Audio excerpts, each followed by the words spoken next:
ധ്യേയം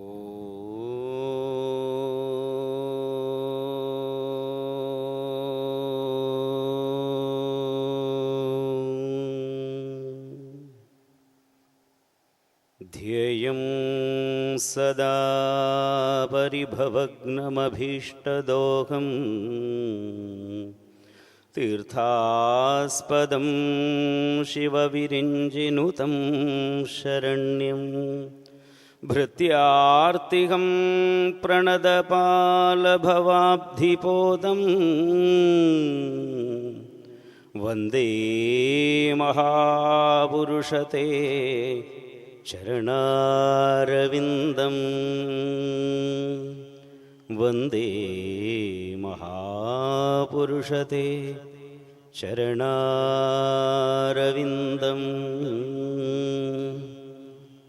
തസ്യൈ ദിശേ സദതമഞ്ജലിരേഷ പുഷ്പൈഃ പ്രക്ഷിപ്യതേ രസഭരൈർമധുരദ്വിരേഭൈഃ ജാഗർത്തി യത്ര ഭഗവാൻ ഗുരുചക്രവർത്തി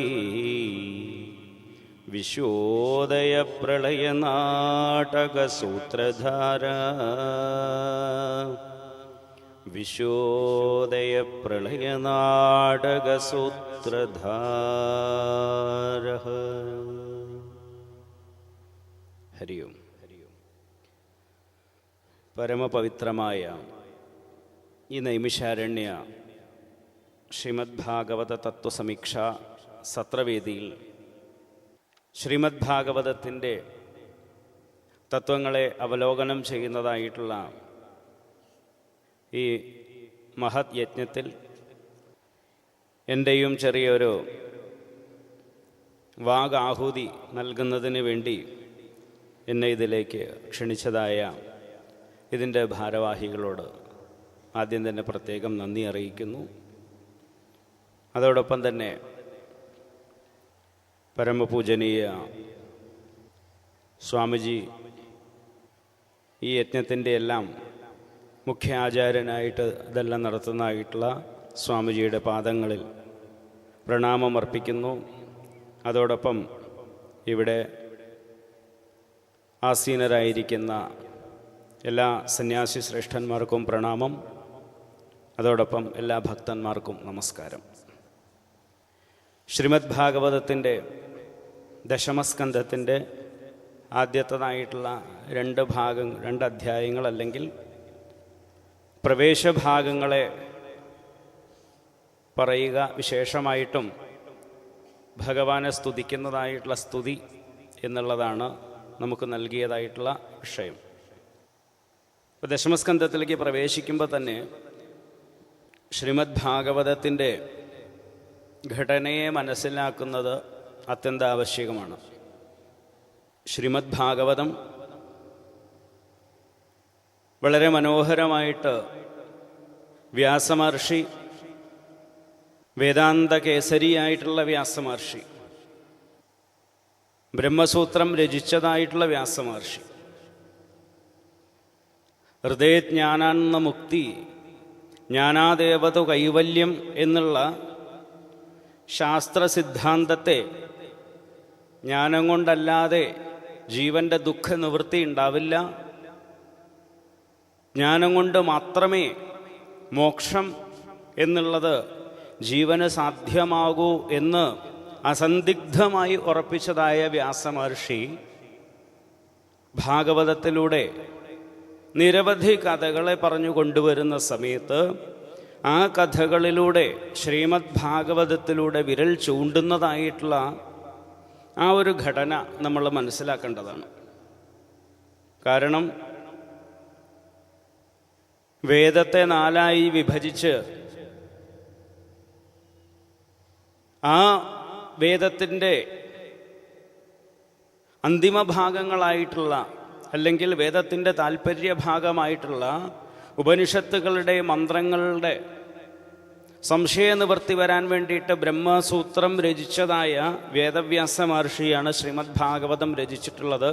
അതുകൊണ്ട് തന്നെയാണ് ജന്മാദ്യസ്യ യതഃ എന്നുള്ള ബ്രഹ്മസൂത്രത്തിൽ അല്ലെങ്കിൽ വേദാന്ത സൂത്രത്തിൻ്റെ സൂത്രം കൊണ്ട് ശ്രീമദ് ഭാഗവതം ആരംഭിച്ചിട്ടുള്ളത്.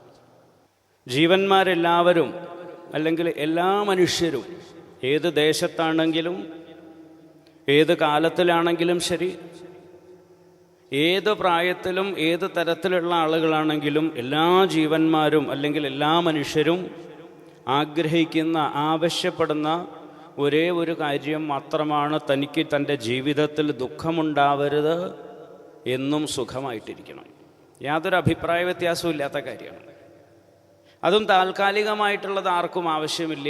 താൽക്കാലികമായിട്ട് നമ്മളൊക്കെ അനുഭവിക്കാറുണ്ട്. അതുകൊണ്ട് തന്നെ ആത്യന്തികമായിട്ടുള്ള ദുഃഖനിവൃത്തി എന്ന് വേണമെങ്കിൽ പറയാം. തൻ്റെ ജീവിതത്തിൽ ഒരു കാലത്തും ദുഃഖമുണ്ടാവരുത്. മാത്രമല്ല, ദുഃഖം നീങ്ങിയ മാത്രം പോരാ, എന്നും പരമമായിട്ടുള്ള സുഖം, കുറച്ച് സുഖം മാത്രം കിട്ടിയാൽ പോരാ, എന്നും നിരതിശയമായിട്ടുള്ള സുഖം വേണം എന്ന് എല്ലാ ജീവന്മാരും ആഗ്രഹിക്കുന്നുണ്ട്. ആ ആഗ്രഹം എങ്ങനെ നേടിയെടുക്കാം എന്നുള്ളതാണ് ശാസ്ത്രങ്ങളിലൂടെ കാണിക്കുന്നത്. അതുകൊണ്ടാണ് അതിന് ശാസനാത് ശാസ്ത്രമുച്യത എന്ന് പറയുന്നത്. അപ്പോൾ അതങ്ങനെ നേടിയെടുക്കാം എന്നുള്ള വഴി കാണിച്ചു തരുന്നു. അതുകൊണ്ട് ശ്രീമദ് ഭാഗവതം രചിക്കുന്ന സമയത്ത് അതിൻ്റെ ആദ്യ ഭാഗത്തിൽ തന്നെ പറയും, സ്ത്രീ ശൂദ്ര ദ്വിജബന്ധൂനാം ത്രയീന ശ്രുതി ഗോചര. സാമാന്യ മന്ദബുദ്ധികളായിട്ടുള്ള ആളുകൾക്ക്, കാരണം യോഗ്യരായിട്ടുള്ള ബുദ്ധിക്ക് വളരെയധികം തീക്ഷ്ണതയും സാമർഥ്യമുള്ള ആളുകൾ പുരാണ ഇതിഹാസങ്ങൾ കൈകാര്യം ചെയ്യേണ്ട കാര്യമില്ല. അവർക്ക് വേദാന്താദി ഗ്രന്ഥങ്ങൾ വേറെയുണ്ട്. അപ്പം അതുകൊണ്ട് ബുദ്ധി അത്രയും ഉയർന്ന നിലയിൽ എത്തിയില്ലെങ്കിൽ, അല്ലെങ്കിൽ അന്ധക്കരണശുദ്ധി വേണ്ടത്ര പരിപാകതയിൽ എത്താത്തതായിട്ടുള്ള ജീവന്മാർക്കാണ് കഥകളിലൂടെ കാര്യം ഉപദേശിച്ചു തരുന്നത്. അപ്പം അതിനും കഥകളെ ഘടിപ്പിക്കുന്നത് ഏതെങ്കിലും കുറേ കഥകളങ്ങ് കൊണ്ടുപോയിരിക്കുകയല്ല. ഭാഗവതത്തിനെ കുറിച്ച് വളരെ വ്യക്തമായിട്ട് ദ്വിതീയ സ്കന്ധത്തിൽ അതിനെക്കുറിച്ചിട്ട് പ്രതിപാദിക്കുന്നു. ഓരോ സ്കന്ധങ്ങൾക്കും ഓരോ ലക്ഷണമായിട്ട്. ആ ലക്ഷണത്തിലൂടെ പോകുന്ന സമയത്ത് മാത്രമേ ഭാഗവതത്തിൻ്റെ ഉദ്ദേശത്തിലൂടെ നമുക്ക് പോകാൻ സാധിക്കൂ. അല്ലെങ്കിൽ വ്യാസമഹർഷി ഭാഗവതം എന്തിന് രചിച്ചു എന്നുള്ള ആ ഒരു തലത്തിലേക്ക് നമുക്ക് ഉയരണം എന്നുണ്ടെങ്കിൽ ഭാഗവതത്തിൻ്റെതായിട്ടുള്ള ലക്ഷണങ്ങളിലൂടെ നമ്മൾ കയറാൻ ശ്രമിക്കണം എന്നുള്ളതാണ്. അതുകൊണ്ടാണ് അതിന് സർഗം, വിസർഗം, സ്ഥാനം, പോഷണം, ഊതി, മന്വന്തരം, ഈശാനുകഥ, നിരോധം, മുക്തി, ആശ്രയം എന്നുള്ള 10 ലക്ഷണങ്ങളുടെ പടികളായിട്ട് പറഞ്ഞ് അവസാനം പറഞ്ഞു ദശമസ്യ വിശുദ്ധ്യർത്ഥം നമാനാമിഹ ലക്ഷണം. വളരെ മനോഹരമായിട്ടാണ് വ്യാസമഹർഷിക്ക് അതിൽ യാതൊരു സംശയമോ അല്ലെങ്കിൽ വിപര്യമോ ഒന്നുമില്ല. ദശമസ്യ വിശുദ്ധ്യർത്ഥം നവാനാമിഹ ലക്ഷണം. ലക്ഷണങ്ങളിൽ 10ാമതായിട്ടുള്ള ആശ്രയമെന്നുള്ള ലക്ഷണത്തിന് വേണ്ടിയിട്ട്, അല്ലെങ്കിൽ അതിൽ പാകപ്പെടാൻ വേണ്ടിയിട്ടാണ് ബാക്കിയുള്ള ലക്ഷണങ്ങളൊക്കെ പറഞ്ഞിട്ടുള്ളത്. സ ആശ്രയ പരംബ്രഹ്മ പരമാത്മേതി ഗീയത. ആ ആശ്രയത്തെയാണ് പരബ്രഹ്മമെന്നും പരമാത്മാവെന്നും പറയുന്നത്. ആ പരമാത്മാവ് വേറെ എവിടെയല്ല, തൻ്റെ സ്വരൂപം തന്നെയാണ് എന്ന് ബോധിക്കുക. അതുകൊണ്ട് പറയും, ഇത് എപ്പോഴാണ് ബോധിക്കേണ്ടത്? ഇഹചേത് അവേദീത് അധ സത്യമസ്തി ഇഹചേന്ന അവേദീത് മഹതീ വിനഷ്ടി. 84 ലക്ഷം ജീവയോനികളുണ്ടെന്നാണ് പറയപ്പെടുന്നത് ശാസ്ത്രങ്ങളിൽ. ആ 84 ലക്ഷം ജീവയോനികളിൽ ഏറ്റവും ഉത്കൃഷ്ടമായിട്ടുള്ളത് മനുഷ്യജന്മമാണ്. കാരണം ബാക്കി എല്ലാവരും ആഹാര നിദ്ര ഭയ മൈഥുനം ച സാമാന്യമേതത് പശുഭിർ നരാണാം. മനുഷ്യർക്കും മറ്റുള്ള ജീവികൾക്കും ബാക്കിയുള്ള കാര്യങ്ങളിൽ വലിയ വ്യത്യാസമൊന്നുമില്ല. വിശന്നാൽ എല്ലാവരും ഭക്ഷണം കഴിക്കുന്നുണ്ട്. ഉറക്കം വന്നാൽ അതിപ്പോൾ കസേരയിൽ ഇരുന്നിട്ടാണെങ്കിൽ ഉറങ്ങുമല്ലേ, സദ്യ കഴിച്ചു വന്നതാണ്. അപ്പോൾ പിന്നെ യാതൊരു കുഴപ്പമില്ല. ഉറക്കം വരണമെന്ന് മാത്രമേ ഉള്ളൂ. ഉറക്കം വന്നാൽ ഉറങ്ങും, സമ്മതം ചോദിക്കുകയൊന്നുമില്ല അല്ലേ? അതങ്ങനെയാണ്. അത് മനുഷ്യനെയാണെങ്കിലും മറ്റു ജീവികളാണെങ്കിലും ഒക്കെ അങ്ങനെയാണ്. നമുക്കും കുട്ടികളുണ്ടാവുന്നുണ്ട്, പേരക്കുട്ടികളുണ്ടാവുന്നു. പൂച്ചയ്ക്കും കുട്ടികളുണ്ടാവുന്നുണ്ട്, പേരക്കുട്ടികളുണ്ടാവുന്നുണ്ട്. ഒരു വ്യത്യാസവുമില്ല. അപ്പോൾ അത് എല്ലാവരുടെയും സാമാന്യമായിട്ടാണ്. പശുഭിർ നരാണം. മനുഷ്യനും മറ്റു ജീവജാലങ്ങളും എല്ലാം ഒരുപോലെയാണ്. പക്ഷെ എന്താണ് പ്രത്യേകത, വിശേഷമായിട്ടുള്ളതെന്ന് ചോദിച്ചു കഴിഞ്ഞാൽ വിശേഷ ബുദ്ധി എന്നുള്ളതാണ്. സാമാന്യമായിട്ടുള്ള ബുദ്ധി എല്ലാവർക്കും ഉണ്ട്. ഒരു കണക്കിൽ നോക്കിക്കഴിഞ്ഞാൽ മനുഷ്യനേക്കാൾ ബുദ്ധി കൂടുതൽ ജീവികൾക്കുണ്ടെന്നുള്ളതാണ്. മനുഷ്യൻ എന്തെങ്കിലും ഈ സാമാന്യമായിട്ട് വാങ്ങിക്കുന്ന കെമിക്കലുള്ള ഭക്ഷണം ഇപ്പോൾ ഇടയ്ക്ക് ഓരോ സാധനങ്ങൾ കടയിൽ നിന്ന് വാങ്ങിച്ചു കൊണ്ടുവരും, എന്നിട്ട് ഫുഡ് പോയ്സൺ ഉണ്ടായിട്ട് ആശുപത്രിയിലാവും. ഏതെങ്കിലും കിളികൾ മരുന്നടിച്ചിട്ടുള്ള കായ തിന്നിട്ട് വയ്യാണ്ടാവുണ്ടോ? ഇല്ല. മരുന്നടിച്ചു കഴിഞ്ഞാൽ അത് അവസാനം നമ്മൾ തന്നെ കഴിക്കേണ്ടി വരും. കിളികൾ ഒരൊറ്റെണ്ണം കഴിക്കില്ല. നമ്മളെക്കാളും ബുദ്ധിയുണ്ടേ. അപ്പോൾ ഇടയ്ക്ക് തമാശയായിട്ട് കണ്ടിരുന്നു, നമ്മൾ ഈ വീടുകളിൽ മത്സ്യമൊക്കെ വാങ്ങിക്കാറുണ്ടായിരുന്നു. ഇടയ്ക്ക് ഇപ്പോൾ മത്സ്യത്തിൻ്റെ കേസുകളൊക്കെ ഇഷ്ടം പോലെ കേൾക്കാം. ഫോർമാലിനും മറ്റുള്ള സാധനങ്ങളും അടിച്ചിട്ടുള്ള മത്സ്യം ബുദ്ധിമാന്മാരായിട്ടുള്ള മനുഷ്യന്മാരിത് വാങ്ങിച്ച് കഴിച്ച് ആശുപത്രിയിൽ പോകാറുണ്ട്. ഇത് വെച്ചു കൊടുത്തു കഴിഞ്ഞാൽ പൂച്ച തിന്നാറില്ല എന്ന് പറയണം. അപ്പോൾ പൂച്ചയാണോ കേമൻ, മനുഷ്യനാണോ കേമൻ? അപ്പോൾ സാമാന്യമായിട്ടുള്ള നമ്മൾ ബുദ്ധിമാന്മാരാണെന്ന് പറയുന്നു. ഇതൊക്കെ എല്ലാവർക്കും ഉണ്ട്. പക്ഷേ മനുഷ്യനുള്ള പ്രത്യേകത എന്താണെന്ന് ചോദിച്ചു കഴിഞ്ഞാൽ ആലോചിച്ച് പ്രവർത്തിക്കാനുള്ള കഴിവുണ്ടെന്ന് മാത്രമേ ഉള്ളൂ. തെറ്റും ശരിയും അതിനെ വിചിന്തനം ചെയ്ത് തെറ്റായിട്ടുള്ള പ്രവർത്തികളാണെന്ന് മനസ്സിലായിട്ടുണ്ടെങ്കിൽ അതിനെ വേണ്ട എന്ന് വെക്കാനും, ശരിയായിട്ടുള്ള പ്രവർത്തികളാണെന്ന് മനസ്സിലായി കഴിഞ്ഞാൽ അതിനെ തൻ്റെ ജീവിതത്തിലേക്ക് എടുത്ത് ചേർക്കാനുമുള്ള സാമർഥ്യം മനുഷ്യനുണ്ട്. ഈ ഒരു വിശേഷത മാത്രമേ ഉള്ളൂ. അതിനൊരു ഉദാഹരണം നോക്കിക്കഴിഞ്ഞാൽ, വീട്ടിൽ പൂച്ചക്കുട്ടികളോ നായക്കുട്ടികളൊക്കെ കളിപ്പിക്കുന്നുണ്ടെങ്കിൽ, കൊച്ചുകുട്ടികളൊക്കെ ഉണ്ടെങ്കിൽ വളരെ ഉത്സാഹത്തോടു കൂടിയിട്ട് കളിക്കും. കുട്ടികളെല്ലാവരും വളരെ സന്തോഷമുള്ളവരാണ്. പക്ഷേ പൂച്ചക്കുട്ടികളോ മറ്റോ കളിക്കുന്ന സമയത്ത് വല്ലാണ്ട് കളി ആവേശം വന്നു കഴിഞ്ഞാൽ അവർ മാന്തും. അല്ലേ? കളിക്കുമ്പോൾ മാന്തുന്നതാണ്. നഖം തട്ടിയിട്ട് മുറിയാവും. പൂച്ചക്കുട്ടി കളിക്കുമ്പോൾ മാന്തിയതാന്ന് പറഞ്ഞിട്ട് കാര്യമില്ല. ആശുപത്രിയിൽ പോയിട്ട് ഇഞ്ചക്ഷൻ ചെയ്യേണ്ടി വരും.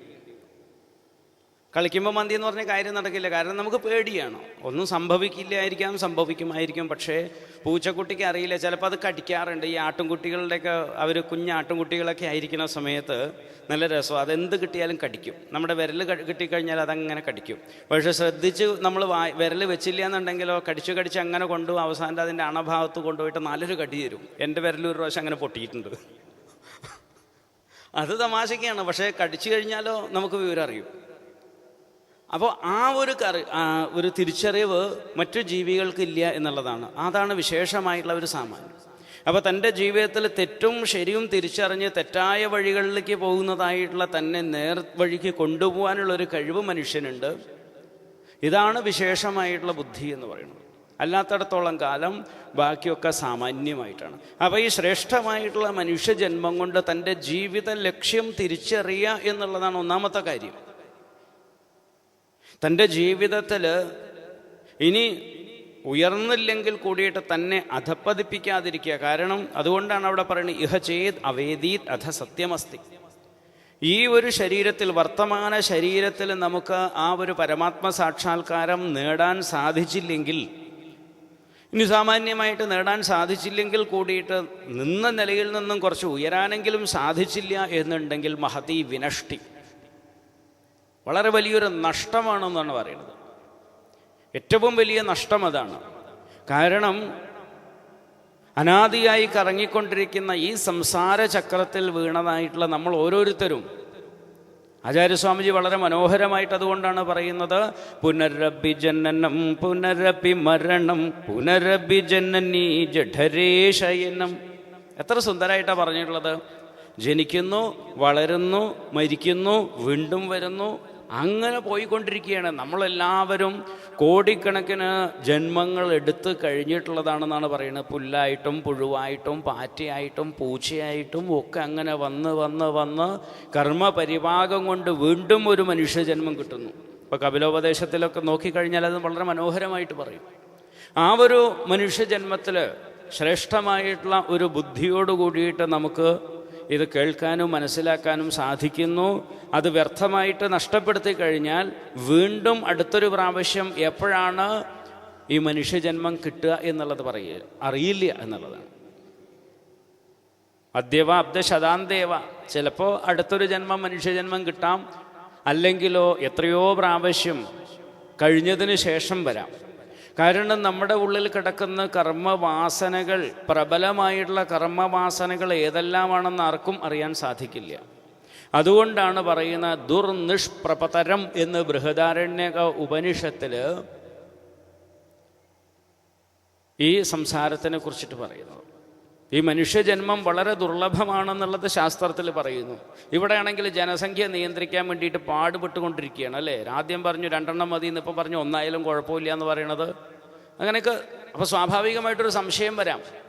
മനുഷ്യജന്മം അത്രയും ദുർലഭമാണെന്ന് പറയുന്നുണ്ട്, ഗവൺമെൻറ് പറയുന്നത് നിർത്തിക്കോളൂ എന്നുള്ളത്. പിന്നെ എവിടെ നിന്ന് ശരിയാവുക? ഇവിടെ ആ ഒരു കണക്കല്ല പറയുന്നത്. കാരണം ഇവിടെ ഒരു പ്രാവശ്യം മനുഷ്യജന്മം നമ്മുടെ കയ്യിൽ കിട്ടിക്കഴിഞ്ഞാൽ, നമ്മുടെ ഈ മനുഷ്യജന്മം വെറുതെ പോയി കഴിഞ്ഞാൽ അടുത്തൊരു പ്രാവശ്യം എപ്പോഴാണ് കിട്ടുക എന്നുള്ളത് പറയാൻ പറ്റില്ല. കാരണം അനാദിയായിട്ടുള്ള ഈ സംസാര പ്രവാഹത്തിൽ പെട്ടുകഴിഞ്ഞാൽ. അതുകൊണ്ടാണ് നമ്മളെയൊക്കെ നോക്കിയിട്ട് പൂന്താനം വളരെ മനോഹരമായിട്ട് പറഞ്ഞിട്ടുള്ളത്. നമ്മളൊക്കെ ചെയ്യുന്ന കാര്യം അദ്ദേഹം പറഞ്ഞു എന്ന് മാത്രമേ ഉള്ളൂ. ചുട്ടു തിന്നുന്നു ജന്മം പഴുതേ നാം അല്ലേ. ഉണ്ണുക, ഉടുക്കുക, ഉറങ്ങുക. 24 മണിക്കൂറിൽ ആ ഒരു ഈശ്വര സ്മരണയ്ക്ക് വേണ്ടിയിട്ട് നമ്മൾ എത്ര സമയം വിനിയോഗിക്കുന്നു എന്നുള്ളത് ചിന്തിച്ചാൽ മതി. കാരണം നമ്മളൊക്കെ സംസാരത്തിൽ ഗൃഹസ്ഥരായിട്ടുള്ള ആളുകൾ പലരും, നമുക്കൊക്കെ ഒരുപാട് കർത്തവ്യങ്ങളുണ്ട്. ഈ കർത്തവ്യങ്ങളുടെ ഇടയിൽ മുഴുവൻ സമയമൊന്നും നമുക്ക് മാറ്റിവെക്കാൻ കഴിയില്ല. പക്ഷേ നമ്മളുടെ കുറച്ച് സമയമെങ്കിലും നമ്മൾ മാറ്റിവെച്ചില്ല എന്നുണ്ടെങ്കിൽ, അതുകൊണ്ടാണ് നേരത്തെ പറഞ്ഞത് നഷ്ടം വേറെ ആർക്കുമല്ല, മഹതി വിനഷ്ടി നമുക്ക് തന്നെയാണ് എന്ന് പറയുന്നത്. അപ്പോൾ അതുകൊണ്ടാണ് ഇവിടെ ശ്രീമദ് ഭാഗവതത്തിൽ ദശമത്തിലേക്ക് പ്രവേശിക്കുമ്പോൾ ഇത്രയും പറഞ്ഞത്. ആ ദശമസ്കന്ധത്തിൻ്റെ ഒരു ഗാംഭീര്യതയെ മനസ്സിലാക്കാൻ വേണ്ടിയിട്ടാണ്.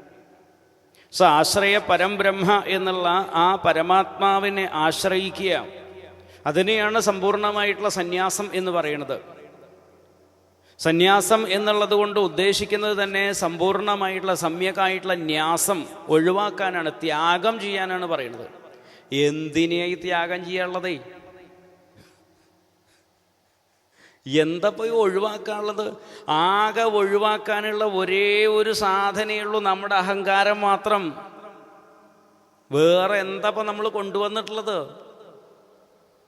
അല്ലേ, നമ്മുടെ കയ്യിൽ ഉള്ളതല്ലേ നമുക്ക് കളയാൻ പറ്റൂ. ബാക്കിയൊക്കെ നമുക്ക് ഇവിടെ വന്നിട്ട് ഗിഫ്റ്റായിട്ട് കിട്ടിയിട്ടുള്ളതാണ്. ഇതൊന്നും നമ്മുടെയല്ല. നമ്മുടെ എന്ന് പറഞ്ഞിട്ടുള്ള സാധനം രൂഢമൂലമായിട്ട് ഇരിക്കുന്നുണ്ട് നമ്മുടെയൊക്കെ അഹങ്കാരം. അതിഷ്ടം പോലെ നമുക്കുണ്ട്. അപ്പോൾ ത്യാഗം ചെയ്യുക എന്ന് പറഞ്ഞു കഴിഞ്ഞാൽ സമ്പൂർണമായിട്ടും ഒഴിവാക്കാൻ പറയുന്നത് ഈ അഹങ്കാരത്തിനെയാണെന്നുള്ളത്. ഈ അഹങ്കാരമാണ് സകല അനർത്ഥങ്ങളും ഉണ്ടാക്കുന്നത്. അഹങ്കാരം അത് ദേഹാദികളിൽ വരുന്നു. ആ ദേഹാദികളിൽ താതാത്മ്യ ബുദ്ധി വന്നുകൊണ്ട് ഞാനെന്നും എൻ്റെതെന്നുള്ള ഭാവം വരുന്നു. അതോടുകൂടിയിട്ട് സംസാരം വികാസം പ്രാപിക്കുകയാണ്. അപ്പം ആ ഒരു ഭാവത്തിനെ സമ്പൂർണമായിട്ട് ലയിപ്പിക്കാനാണ് പറഞ്ഞിട്ടുള്ളത്. സാശ്രയ പരംബ്രഹ്മ പരമാത്മേതികീയതേ. ആ പരമാത്മാവിനെ തമേവ ശരണം ഗച്ഛ സർവഭാവേന ഭാരത. എത്ര മനോഹരമായിട്ടാണ് ഭഗവാൻ പറഞ്ഞിട്ടുള്ളത്. ഭഗവാനെ അങ്ങോട്ട് സമ്പൂർണമായിട്ട് ശരണം പ്രാപിക്കുക. തൻ്റെ എല്ലാ പ്രവൃത്തികൾക്കും എല്ലാ കാര്യങ്ങൾക്കും ആശ്രയമായിരിക്കുന്നത്, സാക്ഷിയായിരിക്കുന്നത്, പ്രേരകനായിരിക്കുന്നത് ആ ഈശ്വര ചൈതന്യം മാത്രമാണ്. തനിക്ക് എന്തെല്ലാം ചെയ്യാൻ കഴിയുന്നുണ്ടോ അവിടെയാണ് പ്രത്യേകത. നമ്മുടെ ആചാര്യന്മാർ നമ്മളോട് ഒരിക്കലും ഒന്നും വേണ്ട എന്ന് പറഞ്ഞിട്ടില്ല. ഏത് പ്രവൃത്തികളും നമുക്ക് ചെയ്യാം, എന്ത് കാര്യങ്ങളും ചെയ്യാം. കാരണം ഇനിയിപ്പോൾ ഈ പറയാൻ പോകുന്നത് തന്നെ ദശമസ്കന്ധത്തിൽ തുടങ്ങുമ്പോൾ തന്നെ പരീക്ഷത്തിന് ശ്രീശുക മഹർഷി രാജർഷി സത്തമ എന്നാണ് സംബോധന ചെയ്യുന്നത് തന്നെ. രാജ്യം ഭരിച്ചുകൊണ്ടിരിക്കുന്ന ഉത്തമനായിട്ടുള്ള ഒരാളെയാണ് രാജഋഷി സത്തമൻ എന്ന് പറയുന്നത്. രാജാവ്, രാജഋഷി, രാജഋഷി സത്തരൻ, രാജർഷി സത്തമൻ. അത്രയും ശ്രേഷ്ഠതയാണ്. അപ്പോൾ സ്വന്തം പ്രജകളെ സ്വന്തം കുടുംബത്തിലെ അംഗങ്ങളെ പോലെ കാത്ത് സംരക്ഷിക്കുന്ന ആളെയാണ് രാജാവ് എന്ന് പറയുന്നത്. ആ രാജാവായാൽ പോരാ, രാജാവാണെങ്കിൽ കൂടിയിട്ട് തൻ്റെ നിത്യനൈമിത്തിക കർമ്മങ്ങളെല്ലാം ശ്രദ്ധയോടുകൂടി അനുഷ്ഠിക്കുന്ന ആളാണ് രാജഋഷിയായി മാറുന്നത്. അങ്ങനെയുള്ള അതിൽ കാമ്യകർമ്മങ്ങൾ ഒഴിവാക്കി ജീവിക്കുന്ന ആളാണ് രാജർഷി സത്തരൻ, തരപ്രത്യയം വരുന്നത്.